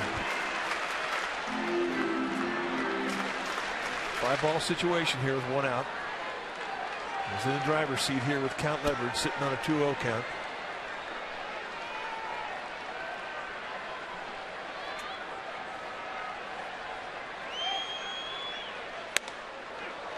And he gets the corner. It's about as perfect a pitch as you can throw there. 2 balls and 1 strike. Yeah, you're right. I mean, that's how you negate count leverage with perfect location, and that was it.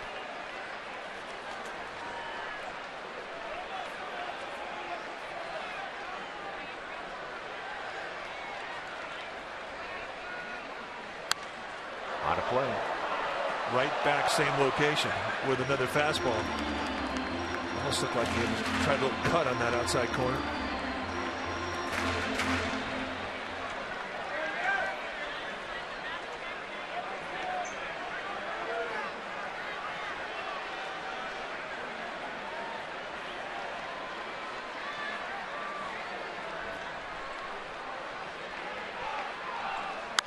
Out of play again.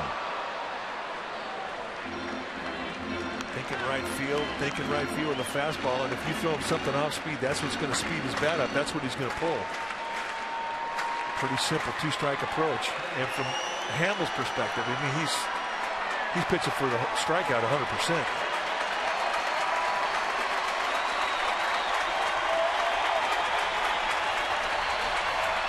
Two pitch. Here it is. Taking a shot up the middle and a base hit. Bumgarner scores. Right behind him is Pagan. He scores. And it's now 5-1. And again, no contest with Ben Revere in center field. Roberto Kelly being very aggressive, sending Pagan home, the back runner. And what another great at bat for the Giants. And Duffy grinding it out with 2 strikes, right back up the middle.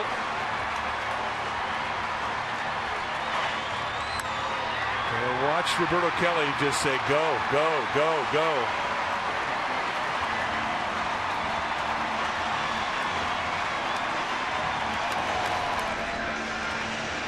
So a 4-run inning here, and with 1 out, they have 2 men on for Buster Posey. So Bob McClure, the pitching coach, going to come out, try and bring serenity into the mind of Cole Hamels.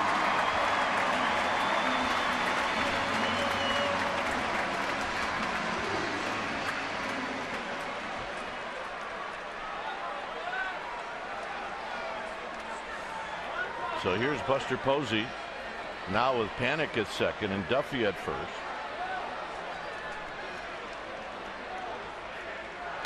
Buster swinging on the first pitch, and he fouled it back. Now that didn't look to me like he was trying to go to right field. It looked to me like he was trying to go left bleachers.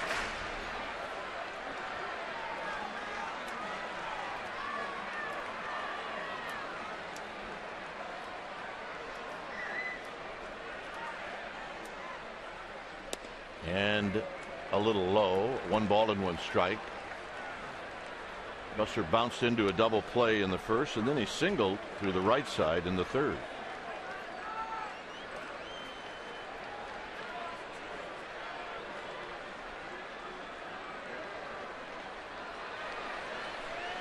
Here he swings and misses.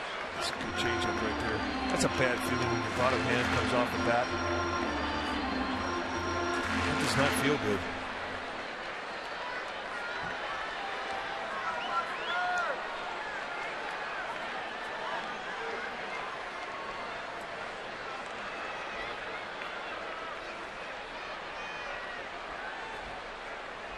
One ball, 2 strikes.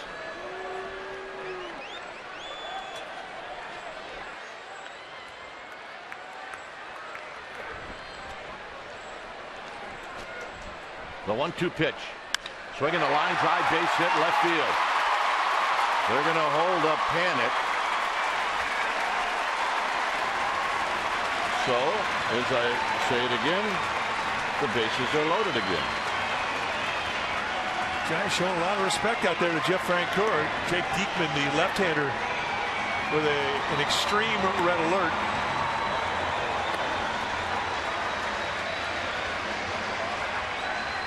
Yep.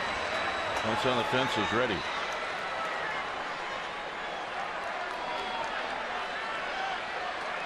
.31 pitches here with a 1 out in the 4th. And Hunter Pence can put this game away. And the pitch is outside for a ball, 1-0. Yep, there they are. Yeah, they're putting the voodoo on Cole Hamels.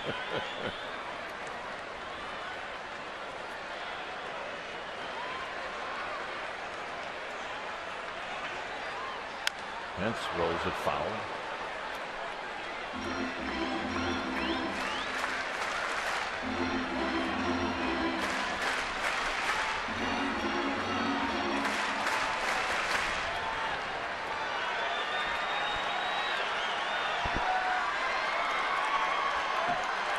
One ball and 1 strike.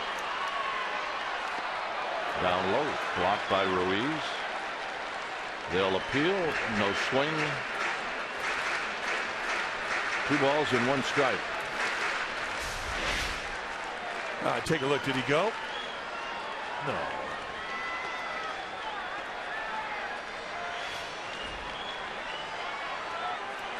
Panic, Duffy, and Posey. And the 2-1 pitch. Swinging a drive to right. Hit well. It is out of here. And that's a grand slam for Hunter Pence.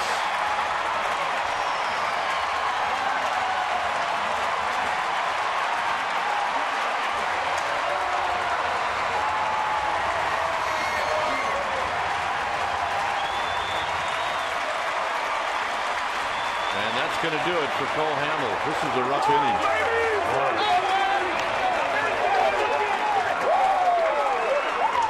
Got some backspin on that. I thought just maybe it might have a chance to get in the water. There is carry in this ballpark. really let the ball get in deep. Backspinner, and as big as strong as he is. And in the end, he hit it all the way to the back of the wall. When it's time for a change, think Speedy Oil Change and Auto Service, your oil change tune-up and brake experts.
And Jake Diekman is going to be the new pitcher.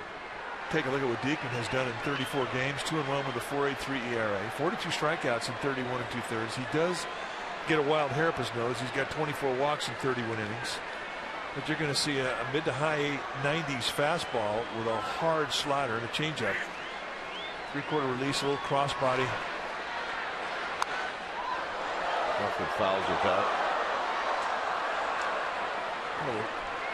Crossfire. Crawford struck out to open up this inning, then 8 straight Giants have reached.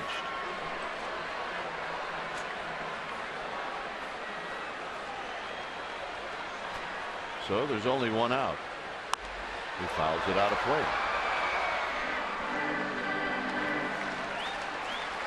Diekman, a 30th round pick in the 2007 draft. He's in his 3rd year at the big league level. From Beatrice, Nebraska.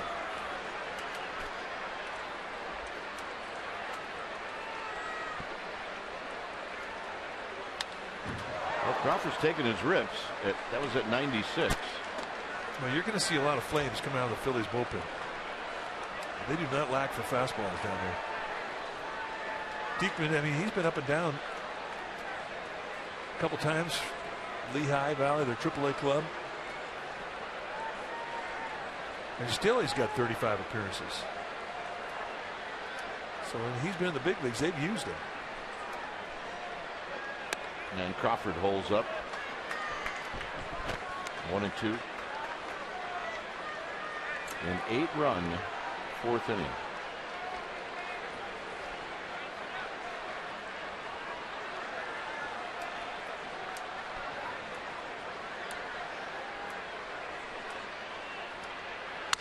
Crawford breaks his bat. This is a soft line drive to Ruff. Let's take a look at the pitch that Hunter Pence hit out. A little fastball away up. And the beauty of this swing is that this is what he practiced the whole batting practice. He didn't pull any balls. He knew that he had to stay back because of the changeup on Cole Hamels. And boy, does this pay off in big dividends. Well, Cole Hamels, when he saw the ball get hit, he just put his head down. He knew it. And here's a strike to Belt. I guess pitchers have a way of knowing that. Yes, they do.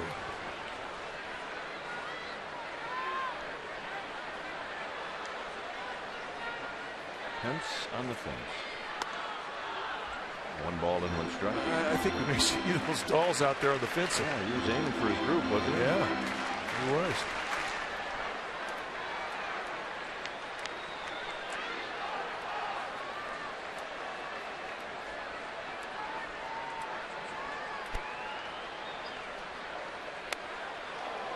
So 1-2 to Belt. Belt started it off with a double that carried out into left center field. It was bounced over the Yahoo sign.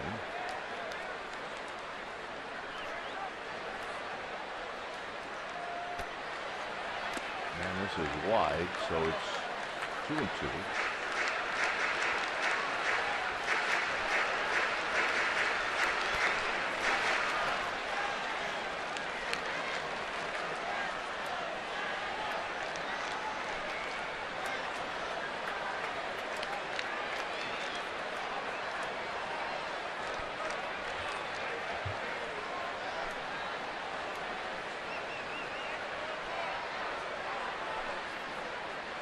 And Belt goes around, and that'll end the inning. So we had one big fly in the inning, and it was a grand slam. Giants scored 8 times. And Hunter Pence hits the grand slam. It's bye-bye, baby. And it's 9-1 Giants.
Of field grand slams by Hunter Pence, but on one night they all happen in one place, so don't miss the '86 All-Star Game.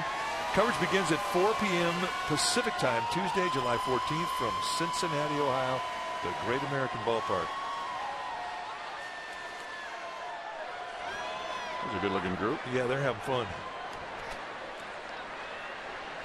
Here's Herrera. So Herrera is going to be the pinch hitter.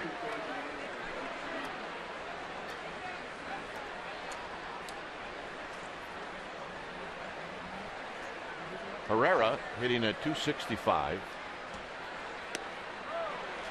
Nothing in 2.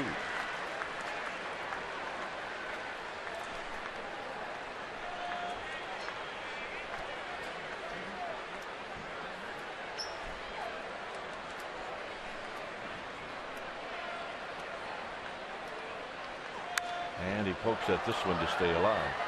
I think Herrera's in the swing mode. I think he is. And he is one of the original Odubel brothers. Odubel? Yeah.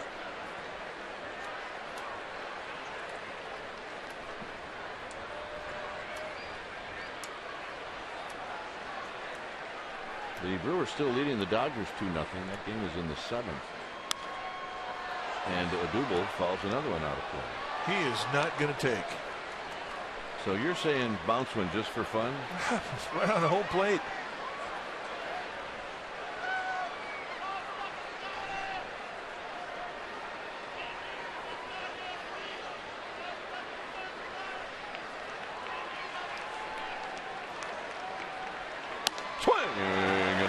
Got him. Or heat him up above the letters, but just don't throw a strike. And Bumgarner did not. right across where it says Phillies on his chest.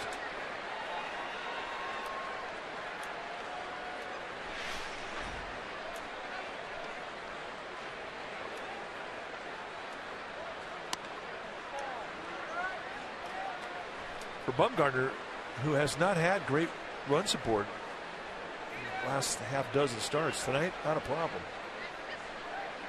It's got to be a bit of a foreign feeling towards him. But in his mind, I mean, he's still going to think it's 1-0. But in a 9-1 ball game, when you're on the mound, there shouldn't be any walks.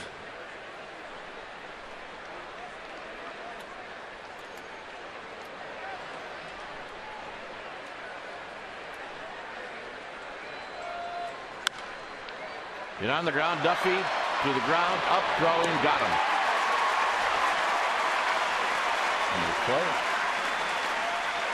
Well, it seems like Hernandez, I mean, he can put some heat on a play with his speed. So, I mean, Duffy, even when he's playing even on the grass, he felt he had to get up quickly. And once he gets up, he realizes he has time.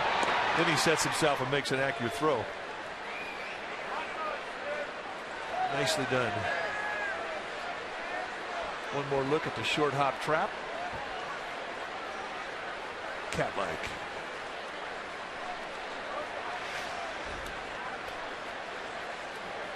Here's Ben Revere.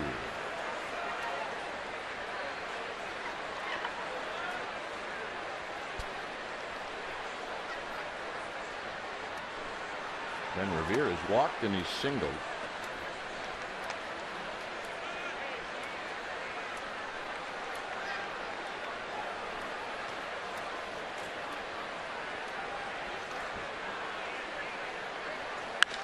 Line drive and another hit for Ben Revere. So Bumgarner getting tired of that guy as he takes a peek at him. He hit over 400 against Bumgarner lifetime coming into this game, and he's got a walk and 2 knocks. Justin DeFreitas finishing off his warm-up pitches. He will pitch at the bottom of the 5th inning.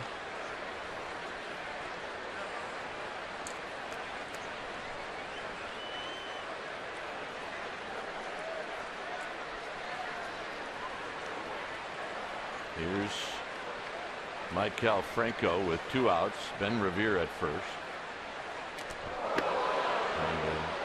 And, I don't know if that hit him. I guess it did. So it went behind him almost.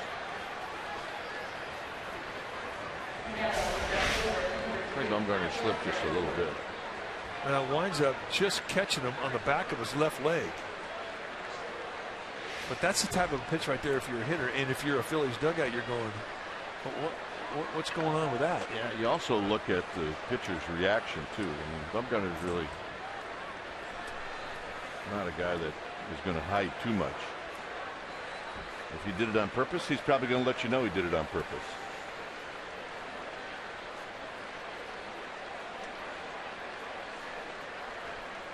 Bumgarner's game in Philadelphia.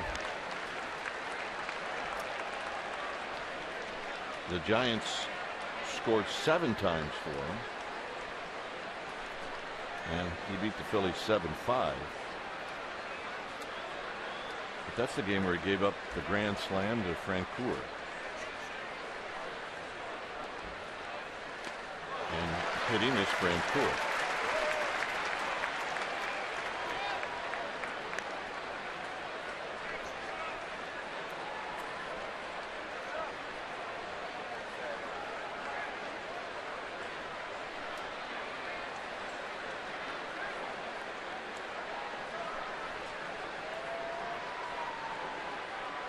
The 0-2 pitch is high. So trying to go with the high hard one above the strike zone. And the Giants know that Francoeur will swing at that. I mean, he's really an aggressive hitter. He is so hard to walk, especially with men on base. He is going to swing it.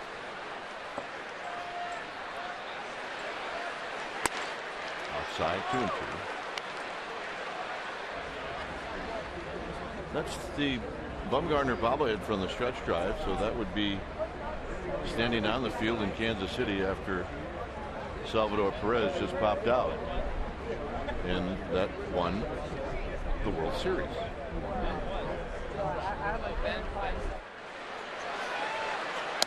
And he got him with a high fastball.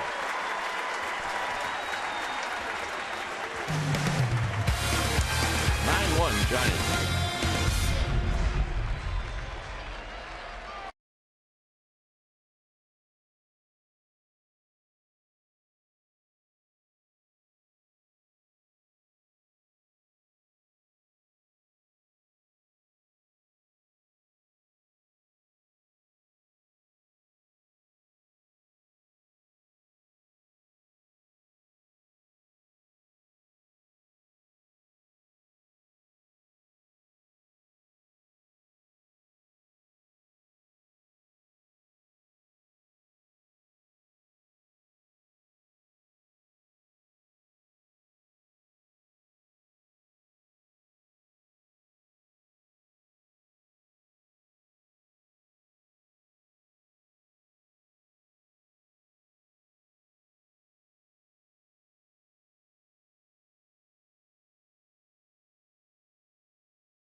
In 2007, AT&T Park played host to the All-Star game. Ichiro hit an inside-the-park home run off of Chris Young, and he was named MVP. The American League won that ball game 5-4. That's our McDonald's True Stories. It also means that it's Bake and Selena's anniversary. Did you hear what I just said? No. I said it also means it's Bake and Selena's anniversary. It is? That's right, Tuesday. Well, I'm watching Justin DeFreitas. I'm just trying to play along here. It's his 41st game. 0-1 with a 4.79 ERA. And Maxwell takes high. My son Bake and his bride, Selena, were married on an All-Star Tuesday in 2007 when the Giants hosted the All-Star game, which made for kind of an odd. Slammed into the gap. And Maxwell can run, and he's going to make it.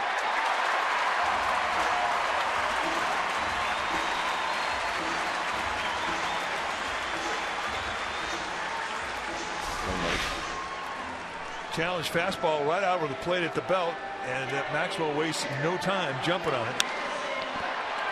With the Freitas, you're going to see low to mid-90s fastballs, and that was just a hanging fastball. It's got a slider and a changeup, but Maxwell not waiting around for those. See fastball, hit fastball, run like crazy.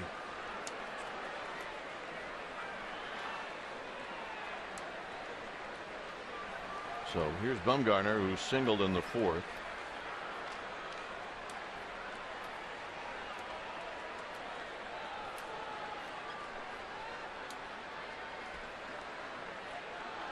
And he takes the pitch wide for a ball. Ben Revere is in left. He started out in center. Herrera, who came in as a pinch hitter, is now in center field.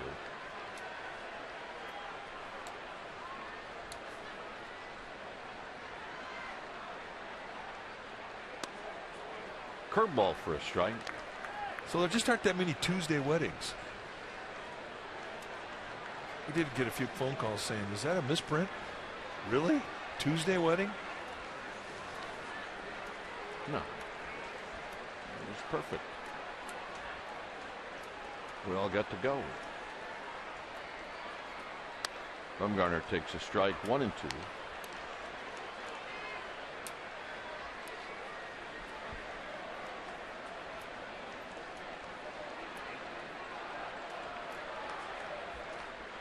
Pagan on deck. Giants lead 9-1.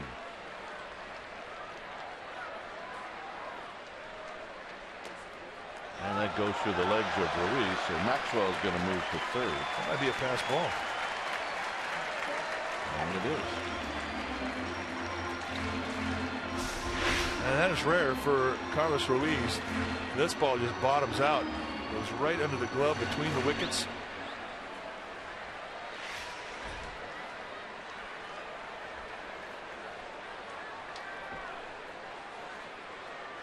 So Bumgarner a chance to get an RBI right here.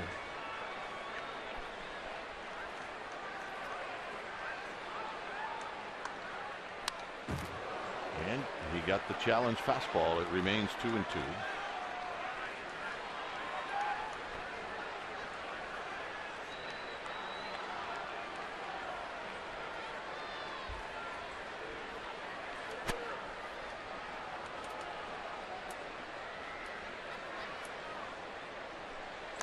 Low. 3-2.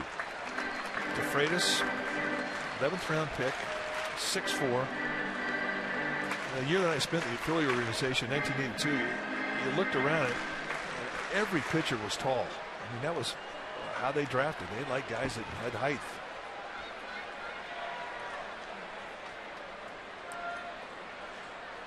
Bumgarner under the glove of Franco.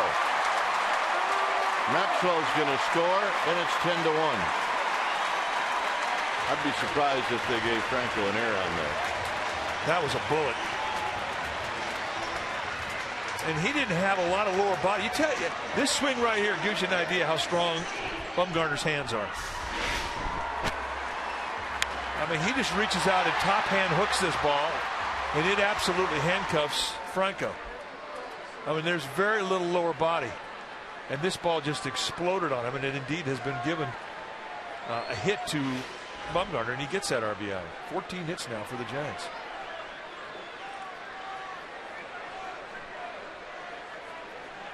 Here's Pagan. Pagan's had a good game. He's hit the ball hard twice. He's got 2 singles, knocked in a pair of runs. This will be his first at bat hitting left-handed. His numbers this year much better right-handed than left-handed, so he needs to get this side of the swing going as he lifts this one high and foul and out of play.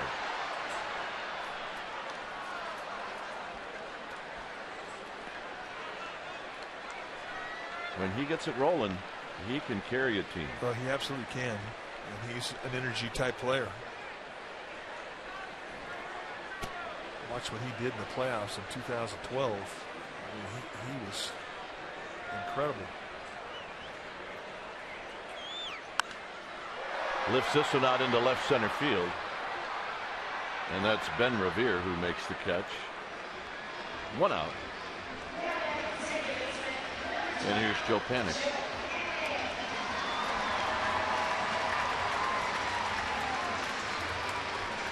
Hey, Bob Brentley's here. Hey. He hadn't changed that much, I got to tell you. No, he has not. And he wears that number 15 very well.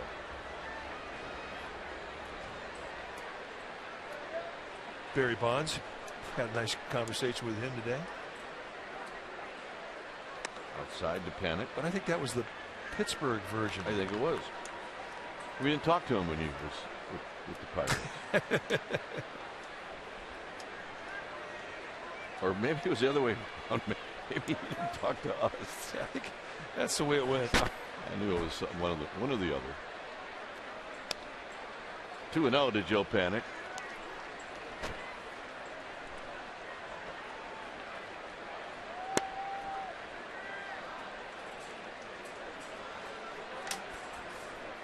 Duffy to follow.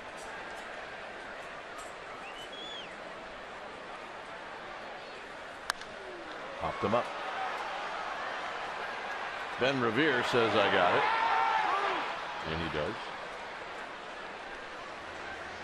So all of a sudden Revere goes to left and he becomes a ball magnet. So here's Duffy, who had a nice single to knock in 2 runs on the 4th.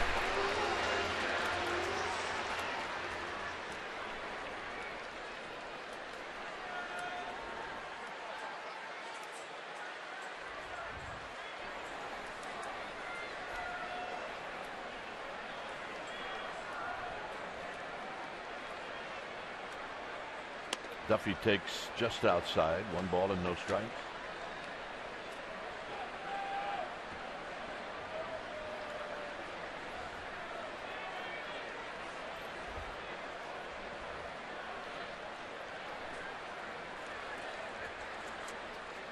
Swing and a miss.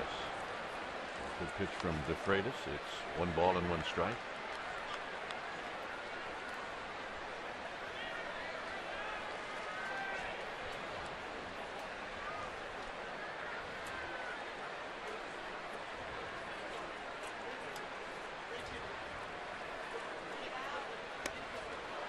So Duffy waves at that breaking ball. It's 1-2. It's a good curveball.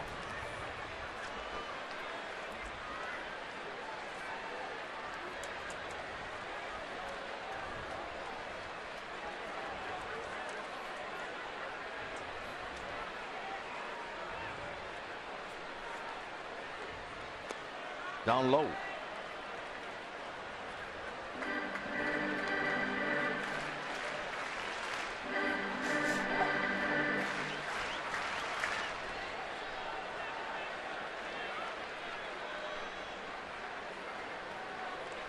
Buster Posey to follow. Giants with 14 hits. We're just in the 5th inning. Duffy fouls it out of play. Giants had 7 hits in the 4th inning when they scored 8 times.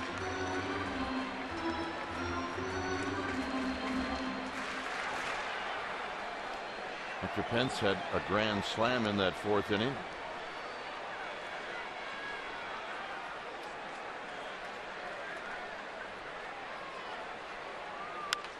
Up the middle and a base hit. Duffy waited on that breaking ball, so that's his 3rd hit.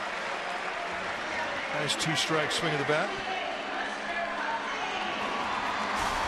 And I think you should get bonus points if you hit it between the legs of a pitcher. I agree. I mean, that's not that easy to do. Just going right back up the middle. You can't tell me that approach had anything but the middle on it. Now watch between the legs. Yep.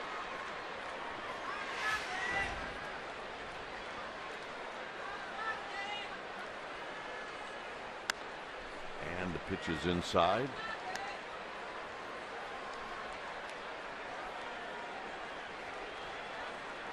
One ball and no strikes.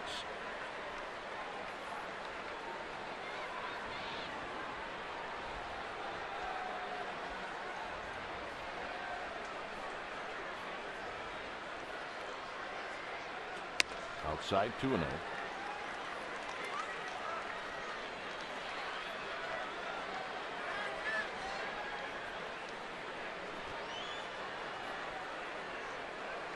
Hamill started. He got roughed up.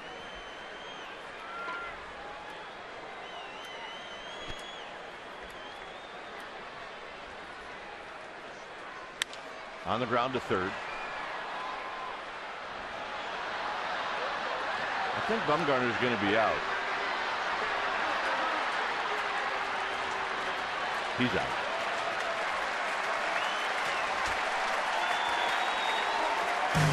Giants pick up a run. It's 10-1.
Giants in the community. It is sponsored by PG&E, and it's all about Chef Joe Day. Who is he? Well, he is the Giants' personal clubhouse chef. This afternoon, he visited with about 15 elementary school kids from Gilroy Junior Giants who learned about gardening, healthy eating, and cooking. Chef Joe talked to the kids about what his job entails and dished on Giants players' favorite foods. He also gave some tips on healthy foods to eat before a big game. I think the Giants ate very well before tonight's game. Dwayne and Mike? I think the Giants eat very well before every Giants game. Thanks to Joe Day and his assistant Matt, as this is bounced to Duffy, who throws out Darren Ruff. Well, I mean, baseball has really evolved in that way. I mean, the clubhouse has realized now, I mean, nutrition is a big part of maintaining strength throughout the season.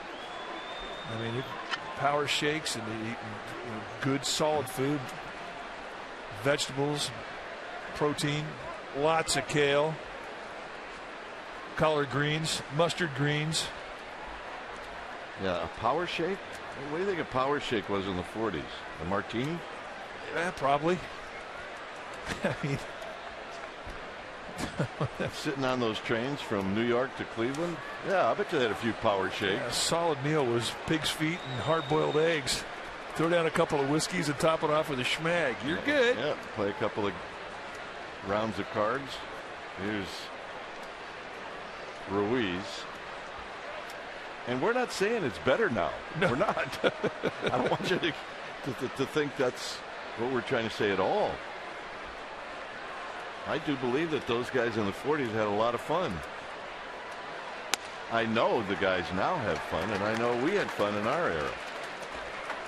So it doesn't really matter.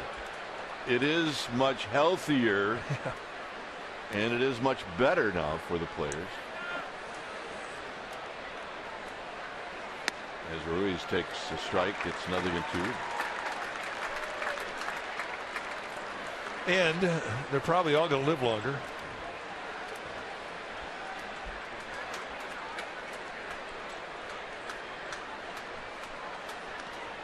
The very first clubhouse I walked into as a big leaguer in 1976 in September, there was, 25 guys and there was 4 call-ups, so 29 guys and probably 6 coaches and a manager. And a trainer. Of the 35 or 7 or however many guys are in there, all but 3. I mean, everybody smoked but 3 guys. Let's put it that way. And if they weren't smoking, they were chewing tobacco. Outside 2-2. The very first thing that I was asked by the big league clubby, Yoshi Kawano, was, "What brand do you smoke?" And that's the first thing they asked.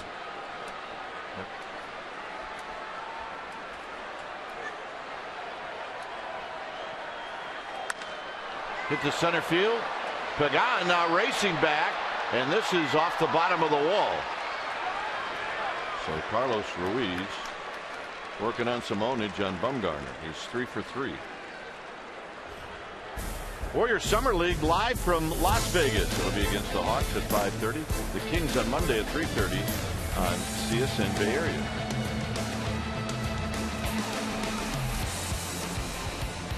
Sunday at 5:30.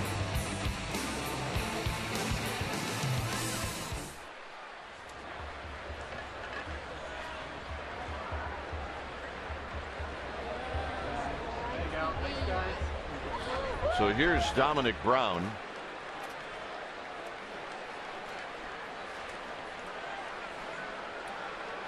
Dominic Brown takes outside for a ball, 1-0.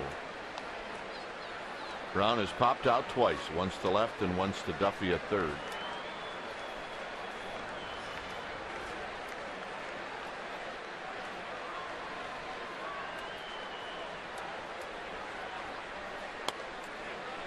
And a strike.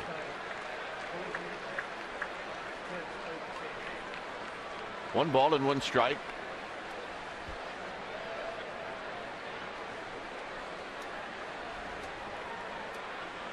See, this will be pitch number 88 for Bumgarner. And a foul back, 1-2. Dominic Brown has really been a puzzle for the Phillies. They can't They can't figure him out. I mean, this guy's been an all-star. And here he is, the second week of July, and he's hitting a .192. Just cannot be consistent enough at this level. Well, remember when he had the great first half and the Giants coaches talked to him about his hands and moving around, maybe moving back in the box, and they brought that message back to Brandon Belt. And it appeared that Belt applied it. Well, from that point on, Dominic Grant has really gone backwards. And Belt is flourished. I mean, he had 27 home runs and 83 RBIs in 2013. He was an all-star. And he cannot refine the swing. 1-2. And it stays at 1-2. He's a tall, long-armed hitter, and Mike talks about it from time to time, how that isn't always a good thing. Well, the longer the swing, I mean, the bigger the weakness on the inside corner.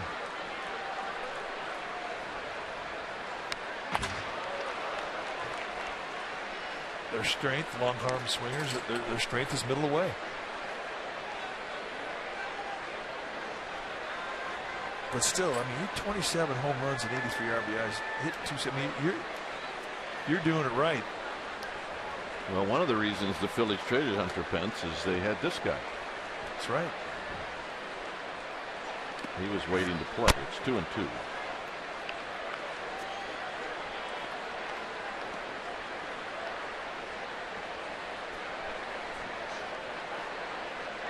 Last season, played in 144 games and hit 235 and just 10 home runs.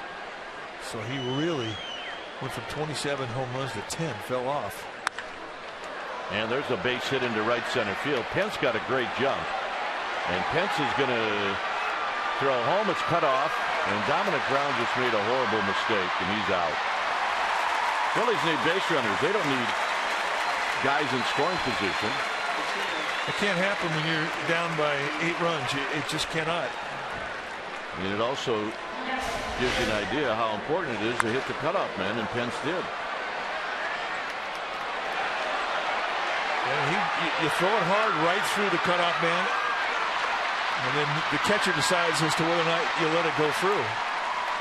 That play was right in front of Brandon Belt, an easy play, just a base running mistake. So here's Freddie Galvis. And Galvis is going to hit one over third for a base hit. And Maxwell will get to it quickly. 3 hits in a row, 2 outs. And the hitter will be Herrera.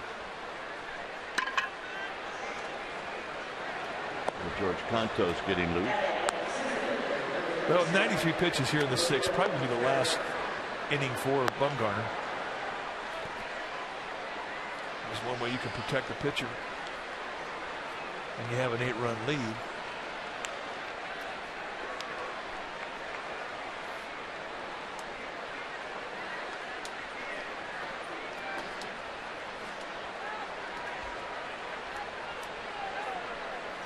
Swing. You're going to miss by Herrera. He has not taken a pitch. It's about the 7th one he's seen.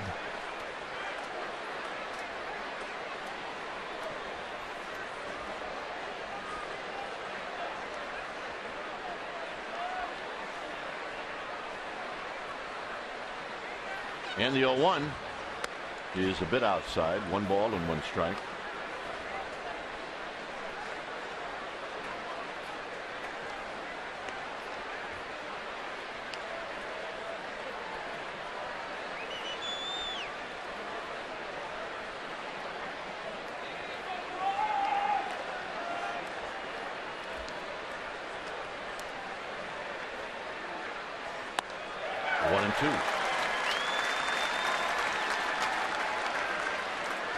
You just keep climbing that ladder, elevating that fastball. As long as he's swinging at him.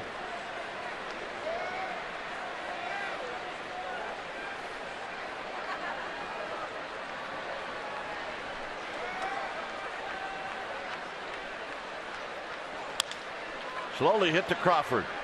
Crawford gets rid of it. Not in time.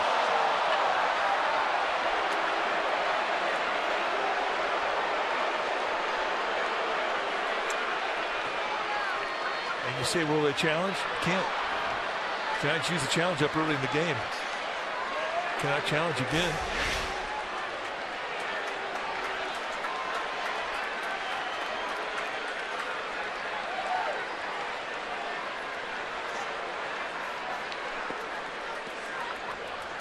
You can ask the umpires. I think he beat it out.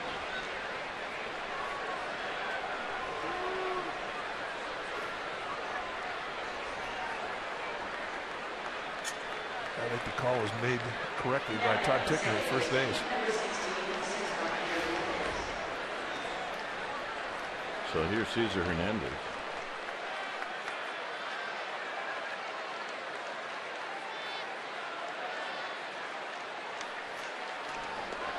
Hernandez takes low, 1 ball and no strikes.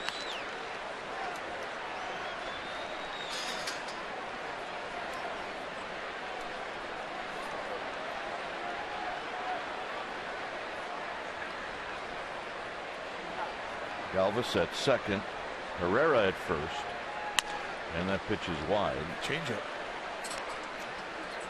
That may have been the first one he's thrown all night. You can see in the way that he delivered that pitch, he just quit on it. It's still a bit of a project. We've seen him throw some really good ones, but he has to have the same arm action as the fastball.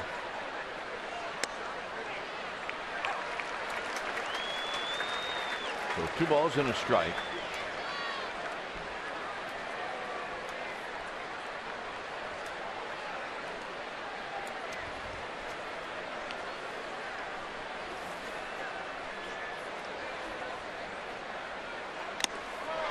Two and two. So he goes at him with a high fastball.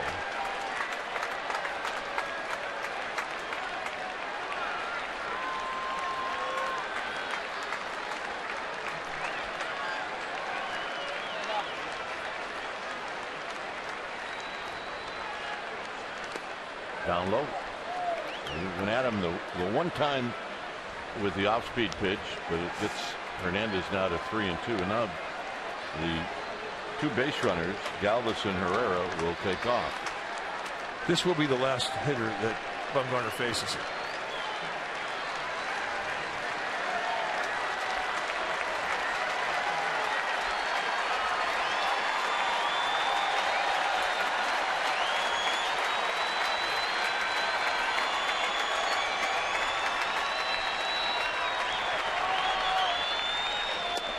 And he walked him.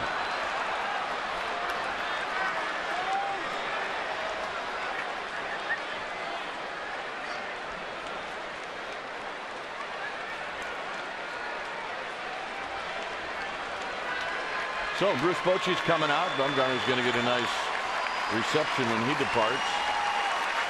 As Contos comes in.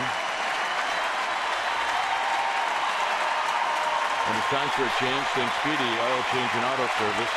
Your oil change tune-up and brake expert. We'll be back.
loaded. We have a new pitcher. Giants are going to bring in George Cantos. And this is what he has done in 40 games. 2-1 with a 1.70 OER. Just a tremendous first half.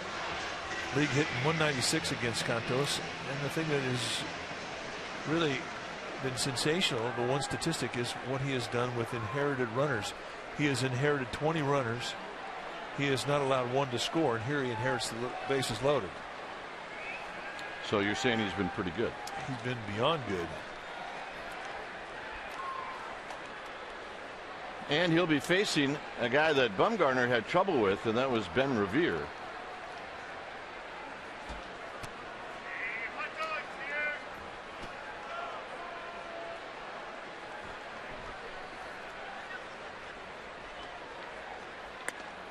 And a strike, and it's 0-1.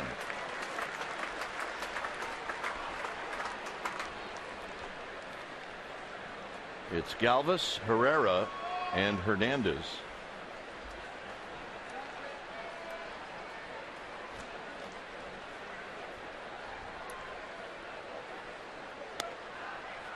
And it's a quick 0-2. Boy, bang, bang, two nasty little sliders, and he's jumped on top quickly.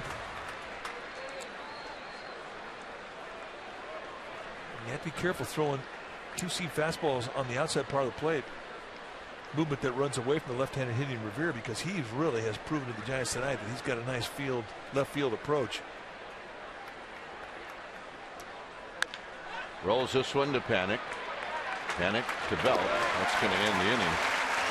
So Bumgarner's going to leave the game, allowing just 2 earned runs in this game. Pence is going to lead things off.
Is brought to you by Heffernan Insurance Brokers. Insurance and financial services for you and your business. Visit hefins.com. And by Xfinity, home of the most live sports. Here's Pence at the plate. Here in the bottom of the 6th, facing DeFreitas, and Pence takes a breaking ball for a strike. He hit the opposite field grand slam in the 4th inning. This is his 21st game that he's played in this year. He's got 20 RBIs.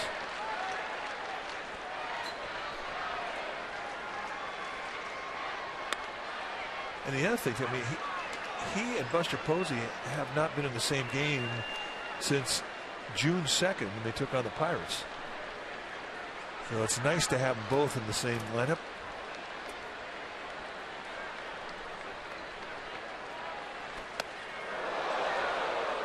No swing, 1-2.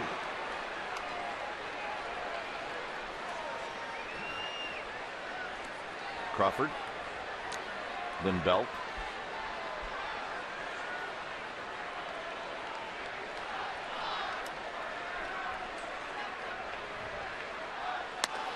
tight. 2 balls, 2 strikes. Going right back upstairs trying to jam him. Well, check her out. Oh, yeah. Happy? Little visit to the dugout store. It's Friday. About 7 months, 8 months. Is that the age where they think they can fly?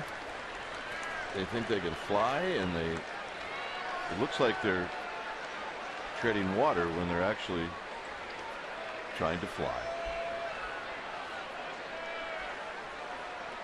3-2 pitch to Pence. Pence, line drive, and it's right at the left fielder Revere, who makes a diving catch. This is the swing of the bat that really created some space. Bases loaded, and that's the last pitch that Cole Hamel threw.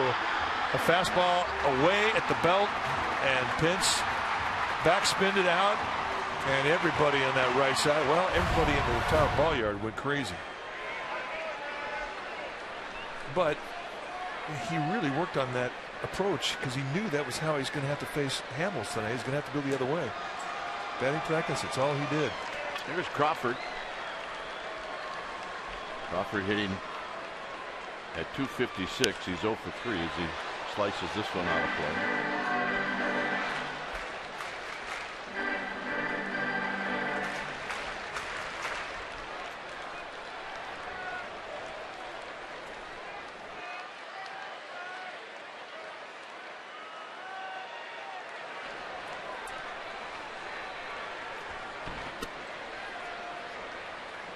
Crawford pounds this one off his foot.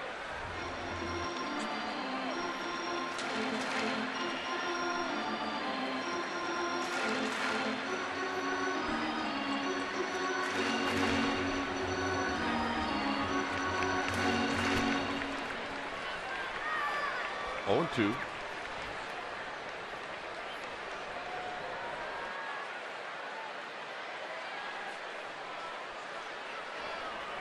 Oh, 2. Belt on deck.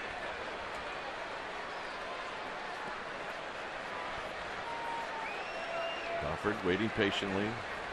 Justin DeFreitas throws, and it's a high fly ball into left center field.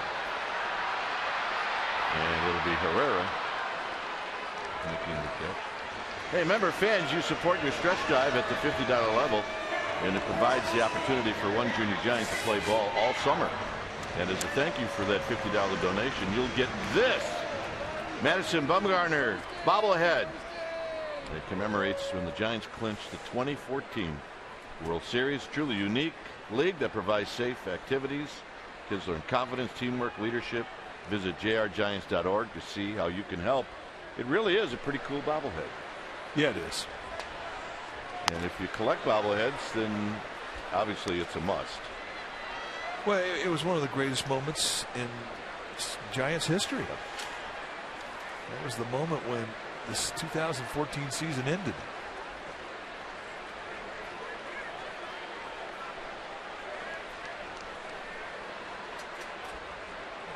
I will say this, when Buster and Bumgarner came together and did the Buster hug. Yeah. Those were 2 tired puppies. Yeah. Well, that kind of goes with the territory. Well, there were 4 tired puppies in the radio booth, I can tell you that. That was after one of us barfed when the ball got by Blanco. It was entertaining. I got to say that. It was a collective retch. Indeed it was. But all 3 of those championships were won on the road. And those are the things that I remember the most was the plane ride back from Texas and Detroit and then from Kansas City. That's the moment we're talking about. Here's Buster collapsing. Oh. The big fellows right there. 2 balls, 2 strikes.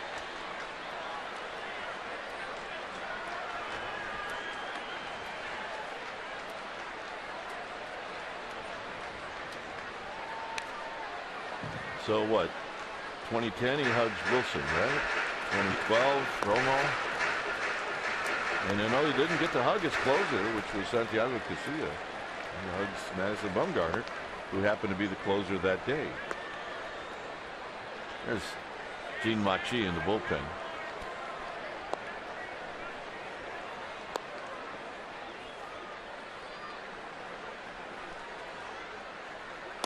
Just remarkable runs. When you think about the job that Bochy did, I mean, 3 different championships in 5 years, 3 different closers, 3 different second basemen, 3 different left fielders.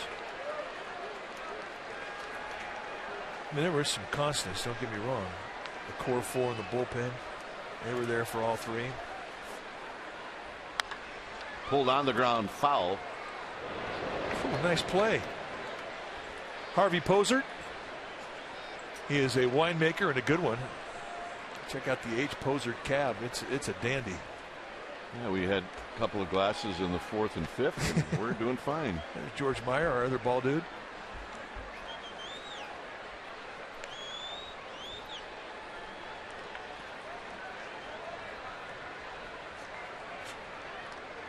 Belt out of play. Belt putting on a battle. This is what it looked like when Bumgarner came out of the bullpen.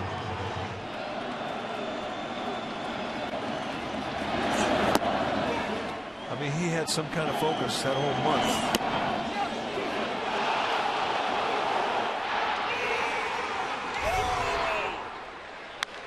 And Belt again rolls it foul. All right, Harvey. Get it before it stops. No. Well, you lose points, although he's got the good shoes on. We've given other ball dudes a hard time for not having the proper shoes. He's got them. Well, he's got the one leg with the 3 stripes. That's demerits. Hey, it's 3 stripes down. Come on.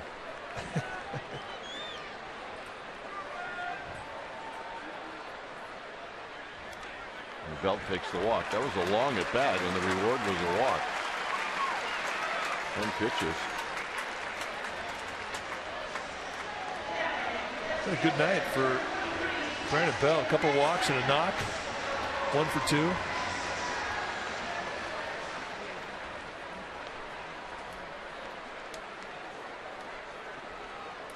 Maxwell, 2 hits, a walk. He's been on base 3 times.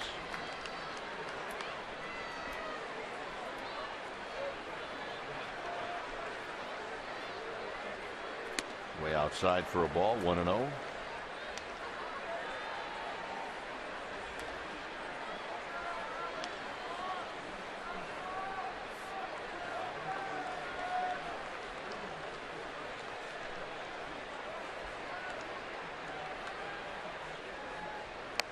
Swing. You're going to miss. 1 ball and 1 strike. Freitas is showing some really nice curveballs.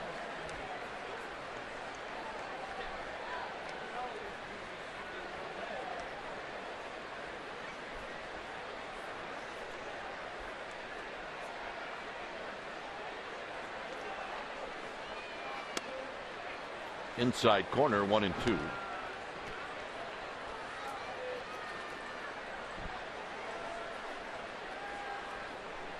Dodgers came back and beat the Brewers 3-2. And a 3-run, I believe it was 3-run 7th or 8th inning. Low to Maxwell, 2 balls, 2 strikes. Yeah, 2 balls, 2 strikes.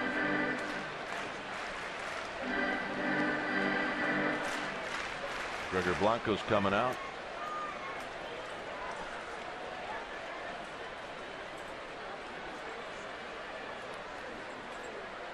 Gregor getting ready. It's 2 balls, 2 strikes, 10-2 Giants here in the 6th. And it's tapped foul.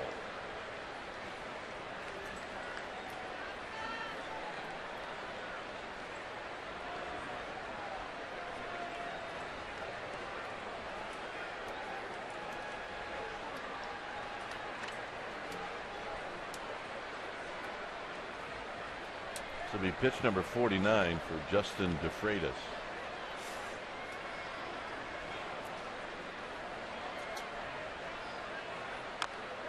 Wrap foul again. We were talking about the World Series, and they all ended up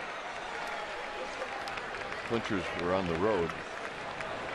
The Giants flew home after their first World Series in 2010. They spent the night in Detroit in 2012. And then last year they flew home after the game. But we're not talking about right after the game. We're talking about the last out and then probably 4 hours later. By the time we all got to the airport. It'll make you scratch your head. It'll make it a massively enjoying happy flight, I got to tell you. Oh, that was so much fun.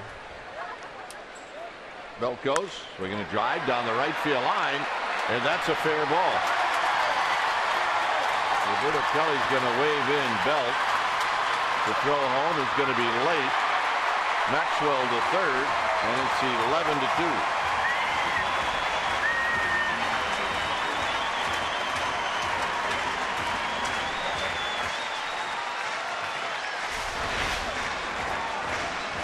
Just a great job of going the other way with a pitch that was off the plate away. That's the only way you can beat it.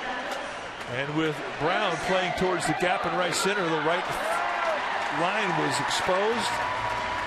And Maxwell finds it. And really a no-brainer for Roberto Kelly to wave home Brandon Bell. That's going to be a double and a fielder's choice. So Bob McClure going to come out. Freitas now with 51 pitches.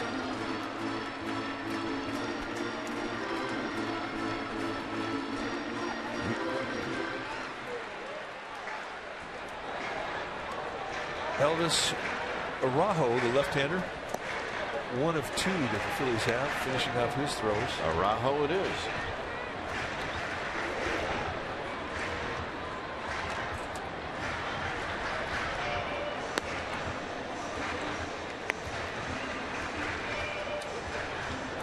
See Andrew Susak getting the gear on.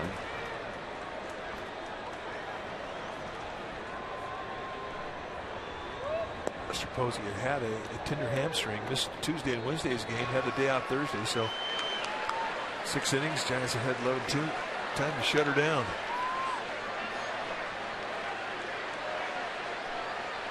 Blanco takes a called strike.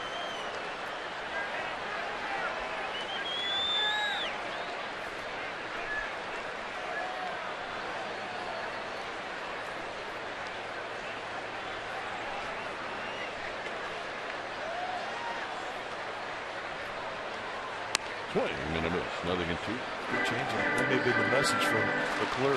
Use your off-speed stuff. It's nasty, and it has been.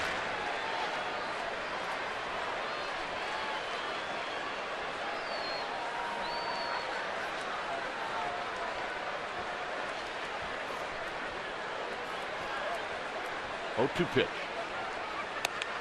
And Blanco out on 3 pitches, and that's going to end the inning. Giants pick up a run. We'll go to the 7th. It's 11-2.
By your local Toyota dealer.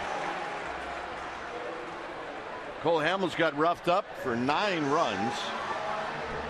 Bumgarner went a solid 5 2/3 after Pence a grand slam. Pagan, a couple of hits and a couple of RBIs. The big inning, the 4th, when the Giants scored 8 times. When it's time for a change, think Speedy Oil Change and Auto Service, your oil change tune-up and brake experts. It's Gene Machi. 32nd time that Machi has come in. 1-0 with a 5.29 ERA. Machi has had to work through some mechanical flaws, and he has definitely made some big-time ground with his forkball. He's got a fastball that's low to mid-90s, a little slider, and a forkball. He'll also throw a split. And on the first pitch, bouncing ball to Duffy. We have 3 changes. Adrianza's in the game now at short. Blanco, after the pinch hitting appearance, he's in right. And Andrew Susak is behind the dish.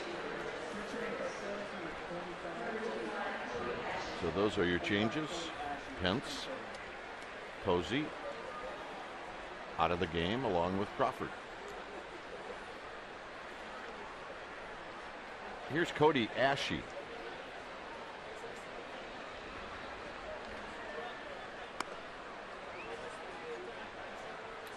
Ashe hitting at .248.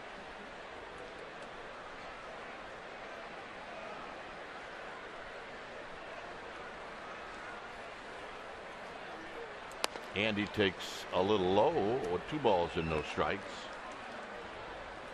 Just to check around the National League West, the Mets hosted the D-backs tonight, and New York beat Arizona 4-2. This has popped up. Duffy over by the Giants dugout, racing hard, and it's going to fall. Kind of no man's land. Maybe both could catch it, maybe neither could. But it was a longer run for Duffy than it was for Susak.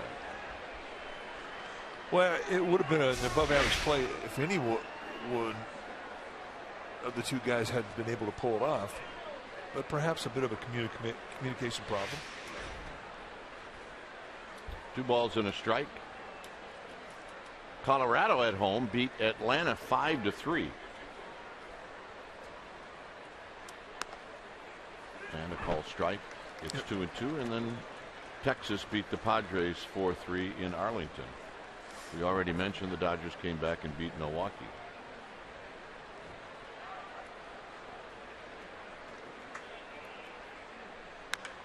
Hit on the ground to Belt. Belt's got it. It's a fair ball. 2 outs. All right, let's check in with Happy News, Amy G.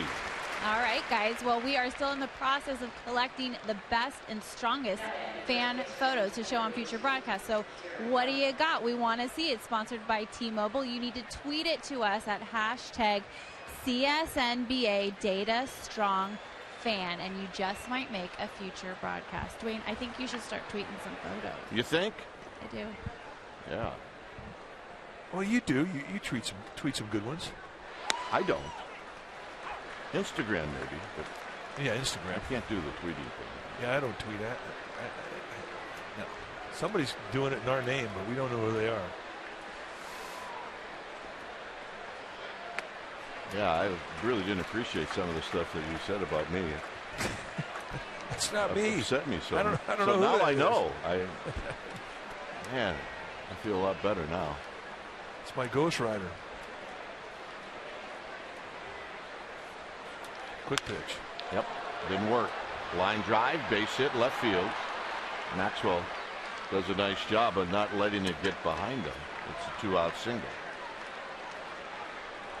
And here's Carlos Ruiz.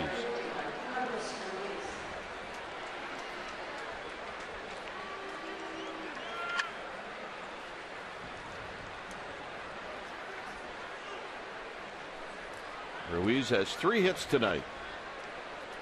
That's right, 3. A single, a home run, and a single.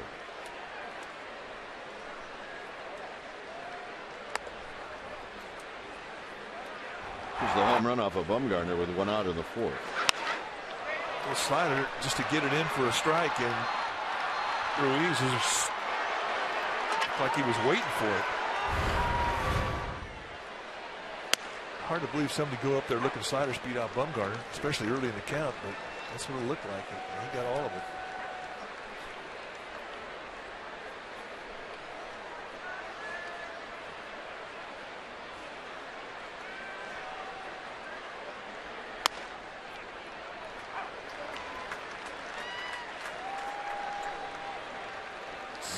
Forgot to mention he does need a triple for the cycle.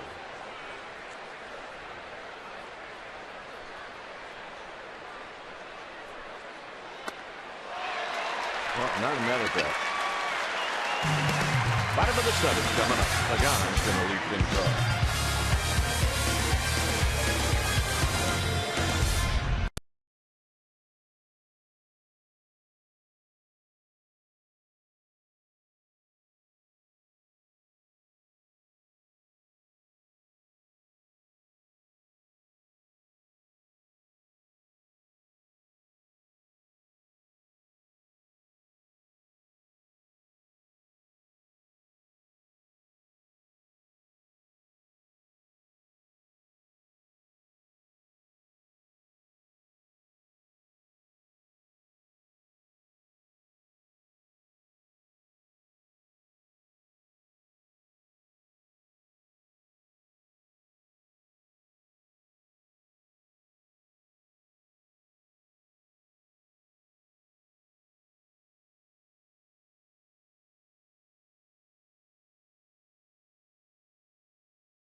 When it's time for a change, think Speedy Oil Change and Auto Service, your oil change tune-up and brake expert. So Jinmar Gomez, the new pitcher. Let's take a look at the numbers for Gomez. 37th time he's come in. 0-2 with a 2.2 ERA. He's having a good season. 28 strikeouts. Chewing up lefties, which is a bit unusual. How's he do it? Well, he's got a fastball that's low 90s, a slider, and a changeup.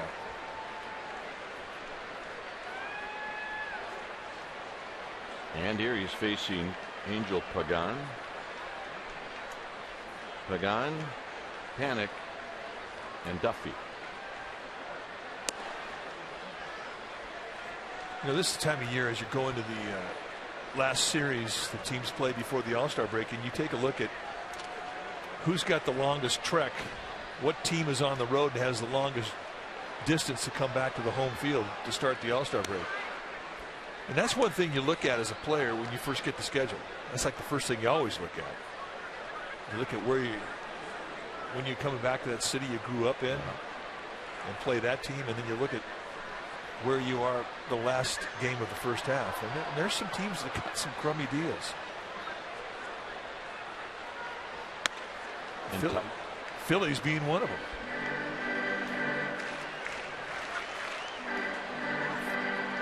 Phillies fly out of here probably 5:30, 6 o'clock on Sunday night. They won't get back to Philadelphia till 4 in the morning. Long trip. Yep. The way I see it, the Phillies have the worst one. Hit into left center field, and it's going to fall. And Pagan's got a 3-hit night. And that's a good sign. Well, you're right. The Giants been waiting for this. And this is from the left side, too. I mean, we were talking about earlier in the broadcast that having a better average from the right side than the left side. And this is a backspin opposite gapper. And that's the type of an at-bat that starts to get hitting coaches excited. And Pagan knows the significance of that.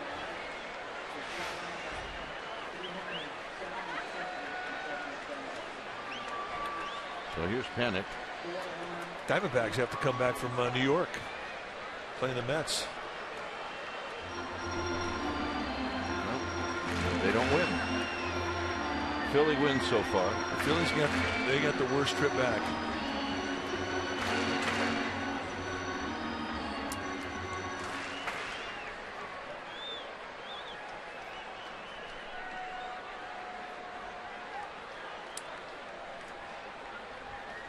St. Louis at Pittsburgh.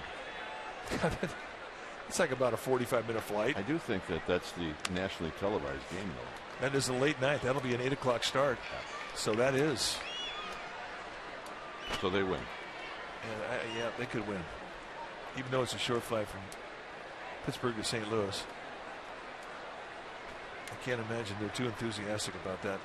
How did it go tonight? Pittsburgh beat the Cardinals 5-2. High and deep and gone.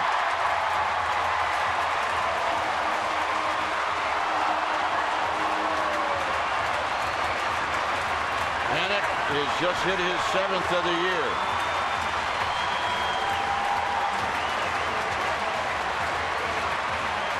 Well, seemed like a good idea at the time.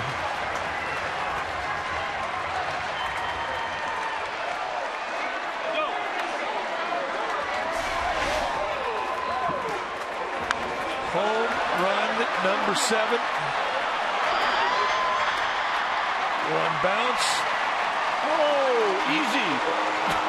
Not even a second thought. I think there was a moment of hesitation, but I just think the momentum got to him. That's all. And if we see it again, I'll show you where that moment was. All right. It was easy to get in. Getting out's the hard part. It's a party tonight. Yeah, it sure has been.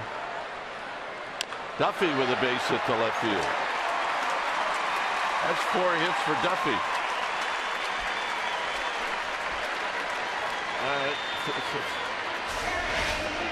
One more look. You want to see the moment of hesitation? Bounce. Right here.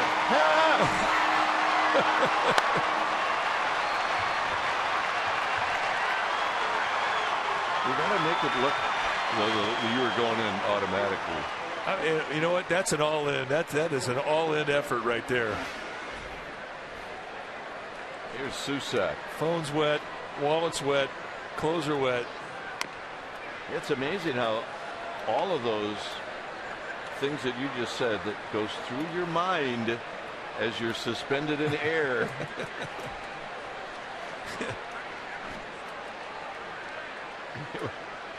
We had a teammate that didn't care about any of that. He just cared about his hair. He did not want to get his. Although I don't think we had cell phones back then, but there are some other things that were in his pockets that he didn't want to give right. High and foul down the left field line and out of play.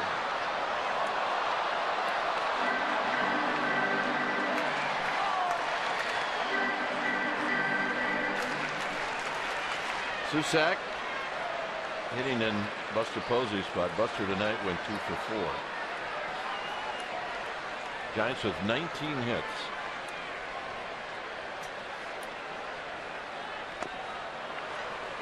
So Susak retired. That's out number 1.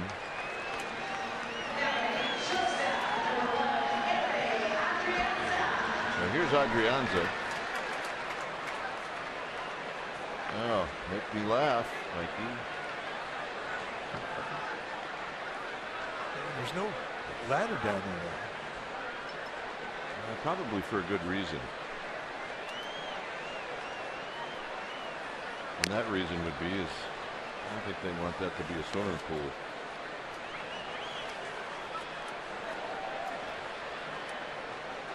But a rope would be nice, wouldn't it? Well, yeah, a little help would be good.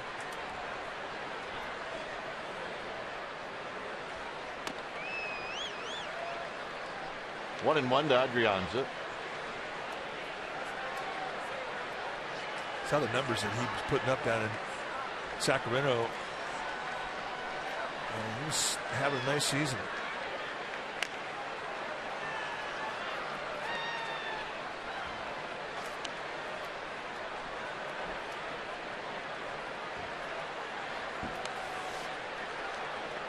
Here now to spell panic or Crawford in the middle of the diamond spots. And those two young men start dragging a little bit. It is close to the middle of July. Out of play. It stays at 1-2. Well, that's his strongest asset, and that he can play both sides of the pivot, shortstop, second base. And really, I mean, you can do that. You can play the corners. And he also can play the corners of the outfield, so he's a six-position guy. And if you gave him a couple days to take fly balls in center, he probably could spot you a game or two there till you got help. Got him.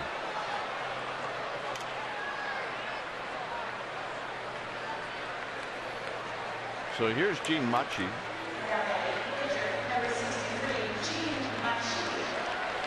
He's a pretty good hitter, by the way. Yeah, good athlete.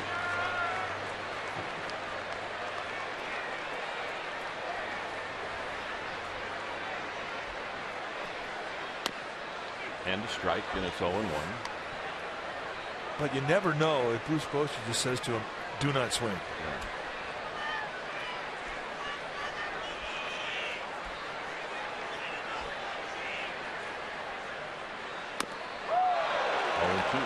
He gave that do not swing to Santiago Casilla last year, remember, in Denver? Yeah. And he did swing. Hit a ground ball, tried to beat it out, and hurt his hamstring. Yeah. We're on the DL.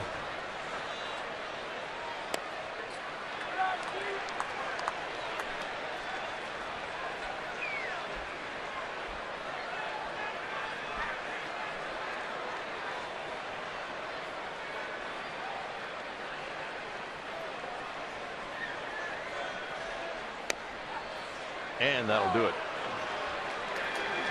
So Gomez ends up striking out the side, but he does give up 2 runs. Double to Pagan and then panic with his 7th home run of the year, and it's bye-bye. It's bye-bye baby. Indeed it is.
is personalized just for you. Now with the StubHub app, you can select your favorite teams and artists and discover new ones too. Start at StubHub and let the fun find you. The official fan-to-fan marketplace of the San Francisco Giants.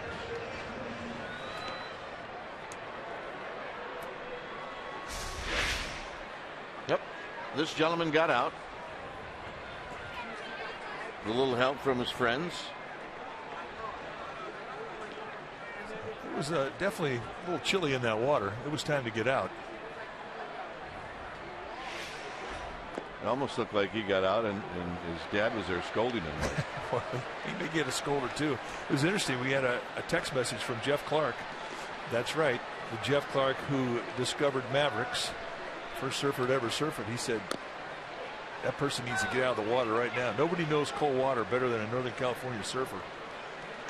So out of the water indeed, and everything seems to be all right. And the ball's still intact.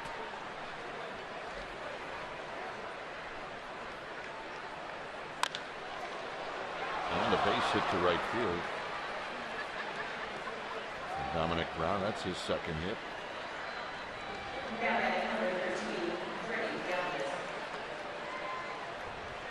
Here's Galvis.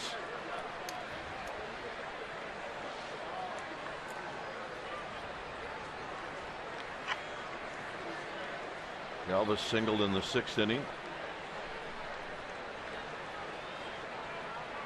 29 hits in the game.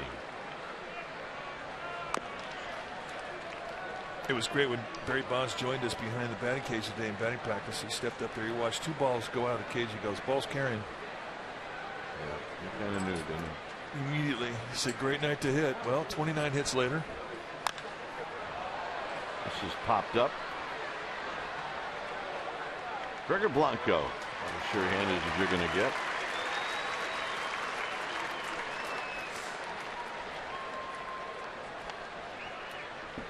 So Galvis is retired. And here's Herrera.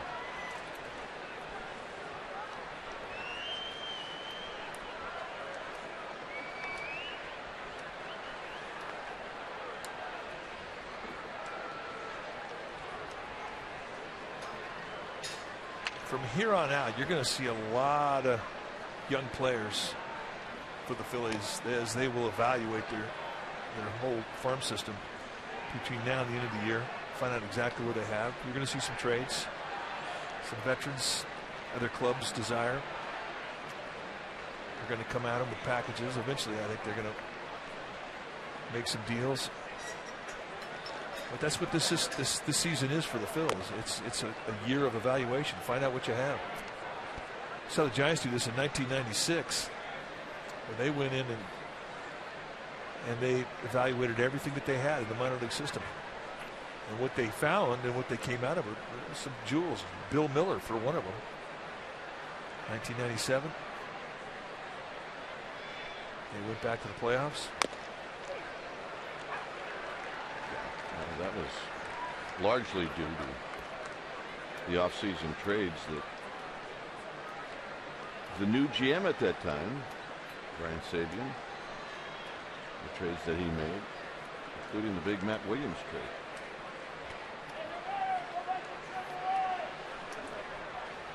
Hit on the ground to Panic to Adrianza at the belt, and they'll end the inning.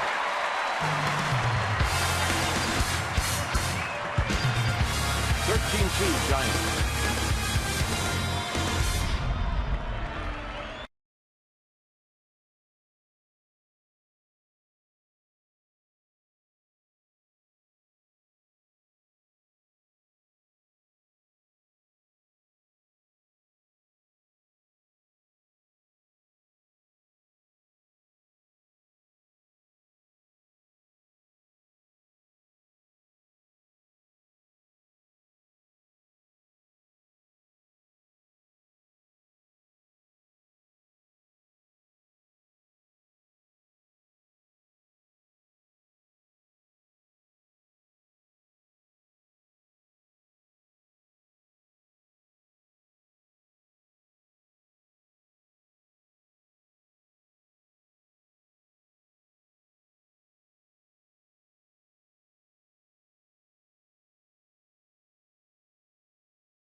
Nedberry is brought to you by the Monterey Bay Aquarium.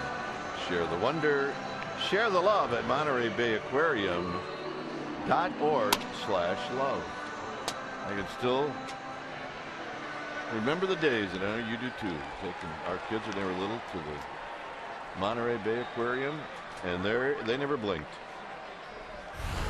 When it's time for a change, think Speedy Oil Change and Auto Service, your oil change tune-up and brake experts. Hector Neris, the new pitcher now for the Phils. Talked about the young players they're going to value. Well, this is one of those guys they're really high on. Sinker slider. Low to mid-90s with the sink for a lot of balls in the ground. He's also got a split finger fastball. It's a pretty good strikeout pitch for both lefties and righties. Belt with a swing and a miss. And there was that split.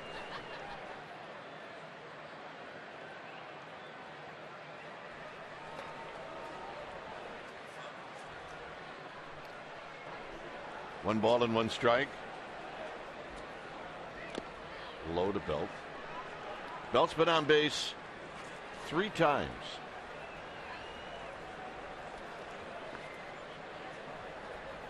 If you're going to have a laugher and it's going to be in the favor of the Giants, Friday night is the night to do it. That's the time. There's a drive to left, and Belt's got a hit. And that's a leadoff double. Well, 2 knocks, 2 walks for Brandon Belt tonight. Hey. A little catcher who came with his Union, even tried to eat a hot dog through that mask. Got himself a ball, and he's psyched, except for his elbow got bumped. A little dinged up. It's all right. He'll have an elbow guard on there by the time he gets here tomorrow. Yep, get her down. Yeah. Back to business. Yep. Make sure you call a good pitch here. So I love that about Little League. You had left-handed catchers. Agreed. I'm in. Although I have seen left-handed catchers in the big league, so have you. Mike Squires, White Sox. Very odd. It's weird throwing to a left-handed catcher. Very odd. I mean, I never threw to one in a game, but I threw to guys who warmed me up who were left-handed. It is weird. 20 hits tonight. Tied most by the Giants here in this ballpark last time. 2001. 21 hits. And here comes Belt. Maxwell's got a double. That's Maxwell's 3rd double of the game, 4th hit in the game, and the 5th time he's been on base. You know, we get back to our conversation with Barry Bonds, and he was watching Maxwell, who came into the ball game and I hit 202. And he looked at his swing and goes, he's ready to go. And tonight he answers with 4 hits. I think he knows something about hitting. Yeah, I think he does. He might be a nerd, but he knows how to hit. Just kidding, sir. Kind Mr. of. Bonds.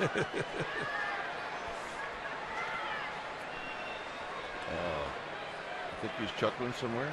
Yeah. All right, I hope so. Here's Blanco. Blanco takes low.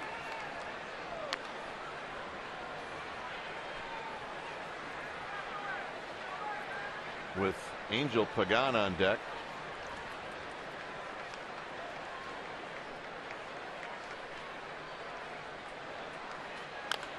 Tapped foul. Billy Hayes will wrestle this one down when he decides to move on over there, which he does.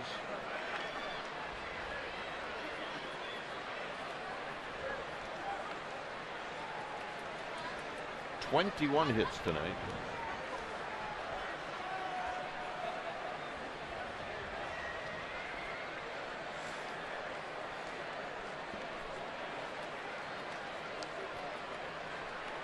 Well, you know, I didn't see it coming. A Cole Hamels game, you don't figure you're going to see your team score 21 or 14 runs and get 21 hits. You just don't. And certainly not 9 off of him.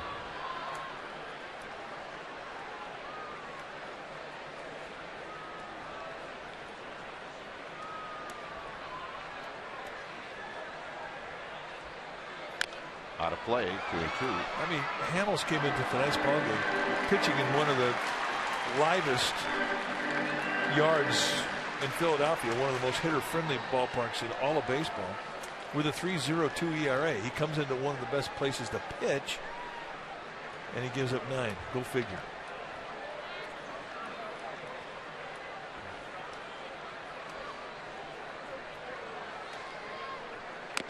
Outside, 3-2.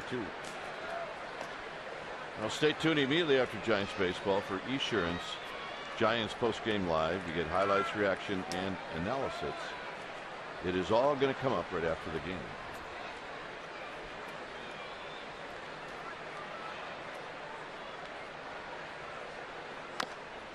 And the walk.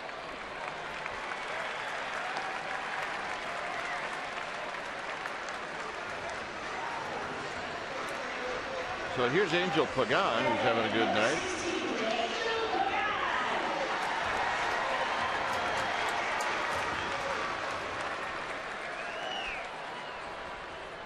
Pagan's got 3 hits tonight.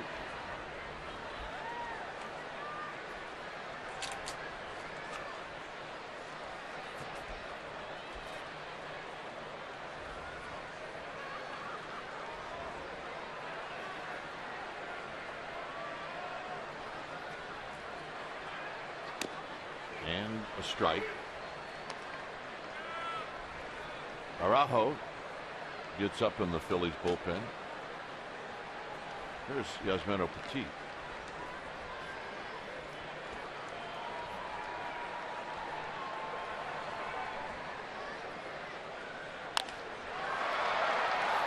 Shallow center field, but running underneath it is Herrera as he makes the catch.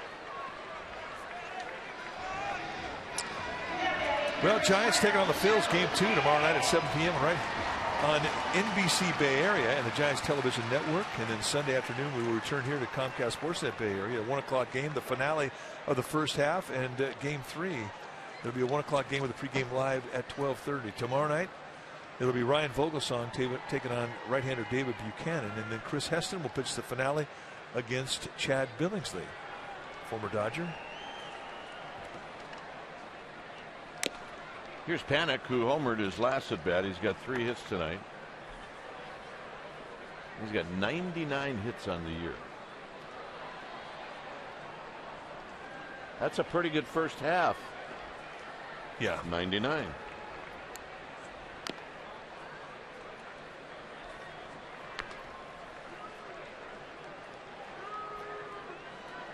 It's a great first half.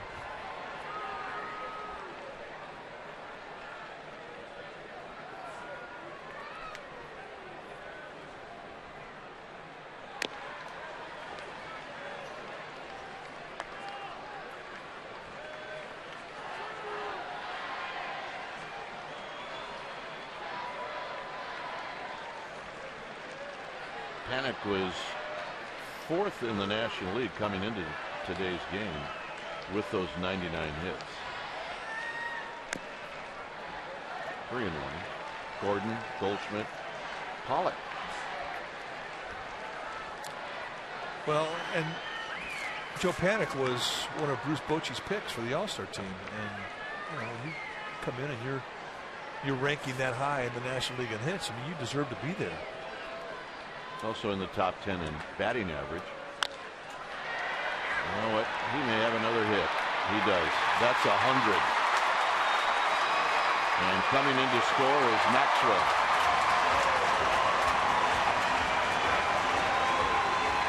Fourth hit.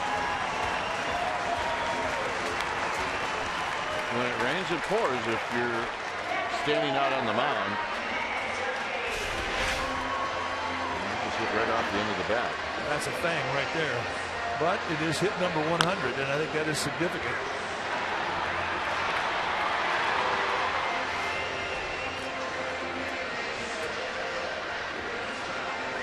Blanco moves down to second, and here's Duffy.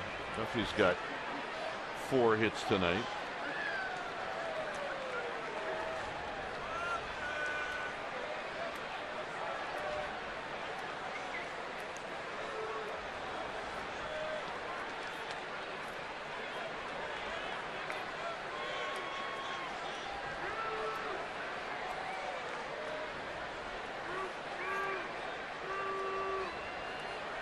One out, 2 runs in.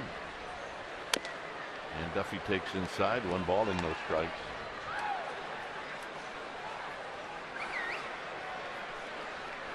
You see another pitch inside here.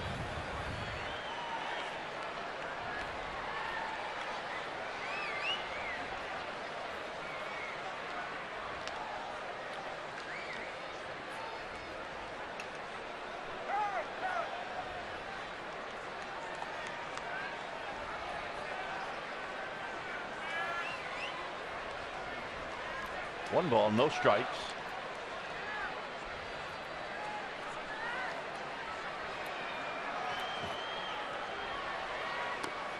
And the pitch is down low, 2-0.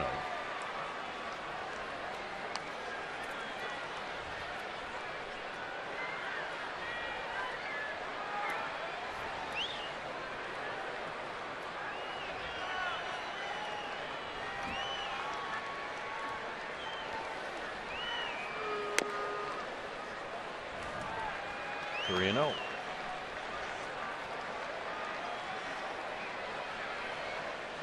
In a blowout, managers and pitching coaches, I mean, obviously they're not happy with all the hits that have been given up tonight, but they're very unhappy by the walks.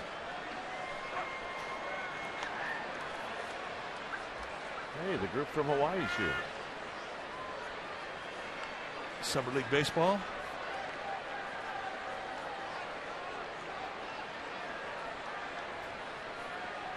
It is definitely sweatshirt weather.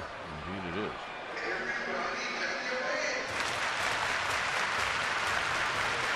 Three and 2 to Duffy. We're walking up by the arcade. Maybe they're doing what you like to suggest people to do. Take a lap. Well, especially if you're a first timer. Take a lap around this ballpark. Duffy skies one to right, but Dominic Brown is there. He'll make the catch. And that'll bring up Andrew Susak. And I think that was one of the things that the architects had in mind when this ballpark was built, that you would have the ability to get up and walk around, see the view from the bleachers, left side of the field, right side of the field, behind home plate. Very cool. And take a peek over to McCovey Cove. There's always something going on over there. Susak struck out in his only at bat. He did that in the 7th. And he taps it foul.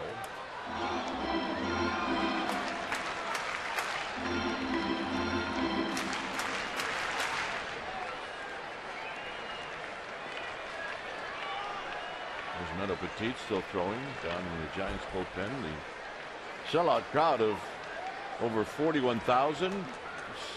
Some have stayed. Many have left as this is fouled just beneath us.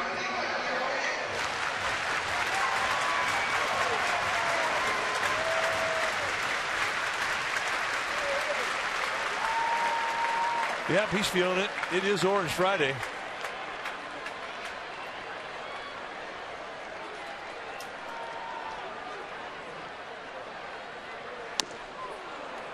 And that'll end the inning. Witness protection.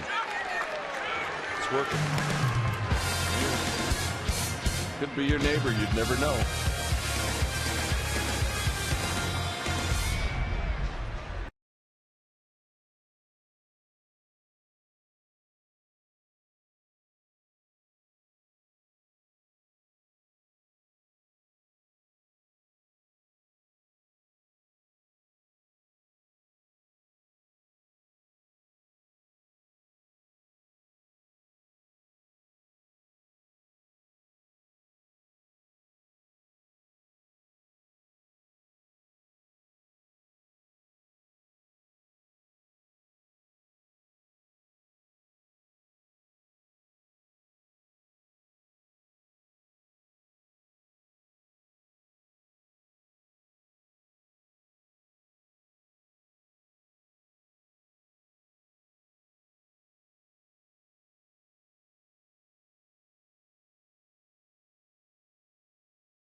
tonight after Giants postgame live, and you can see it right here on Comcast Sportsnet Bay Area. Giants with a 15-2 lead.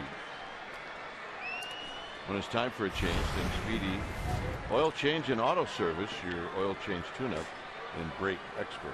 Yusmeiro Petit, the new pitcher now for the Giants. 23rd time that he has come into a game. 1-1 with a 4.50 ERA.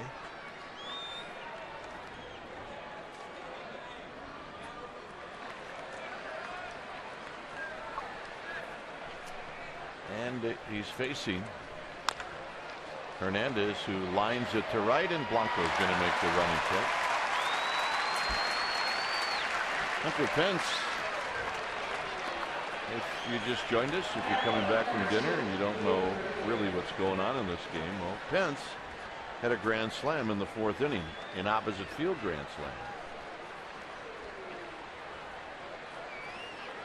Well, the Giants have had 22 hits. You can see the graphic.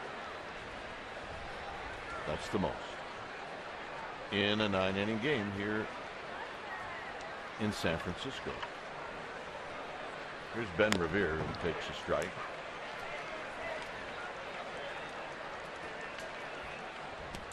Revere's had a good night. A couple of knocks.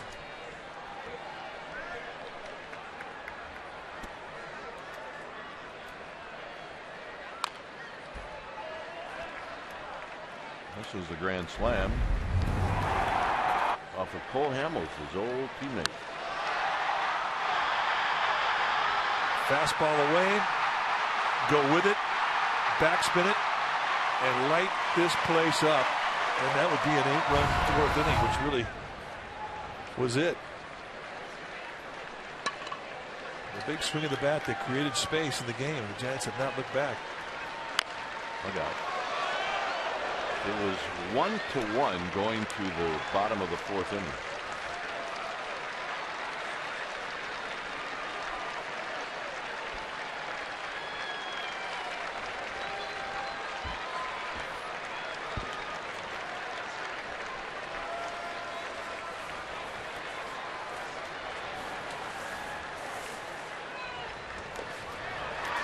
And Revere strikes out, 2 down. Yeah, you're right. Maybe shaping up to be a pitching duel, which we've seen a lot of. And you figure with Cole Hamels and Madison Bumgarner, that was the kind of game you're going to get.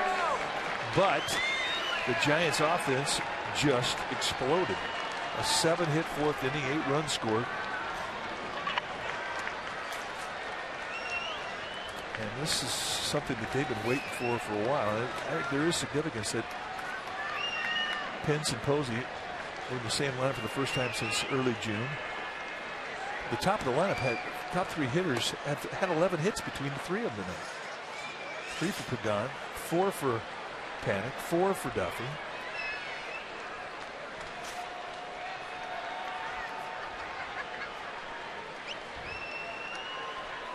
Here's the 1-0, and this is bounced to Duffy at 3rd.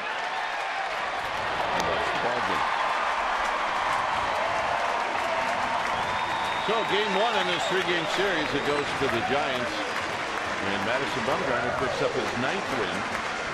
And besides that, the Giants broke out the whipping stick tonight. Well, they really did, and you know, this is something that they've been waiting for. They've been waiting for this offense to get going, and you know, when they were told that they were going to face Cole Hamels, they didn't figure to score 15 runs. But what a great night for the offense, and what a great night for Madison Bumgarner. All right. Final score here at AT&T Park, the Giants 15 and the Phillies 2.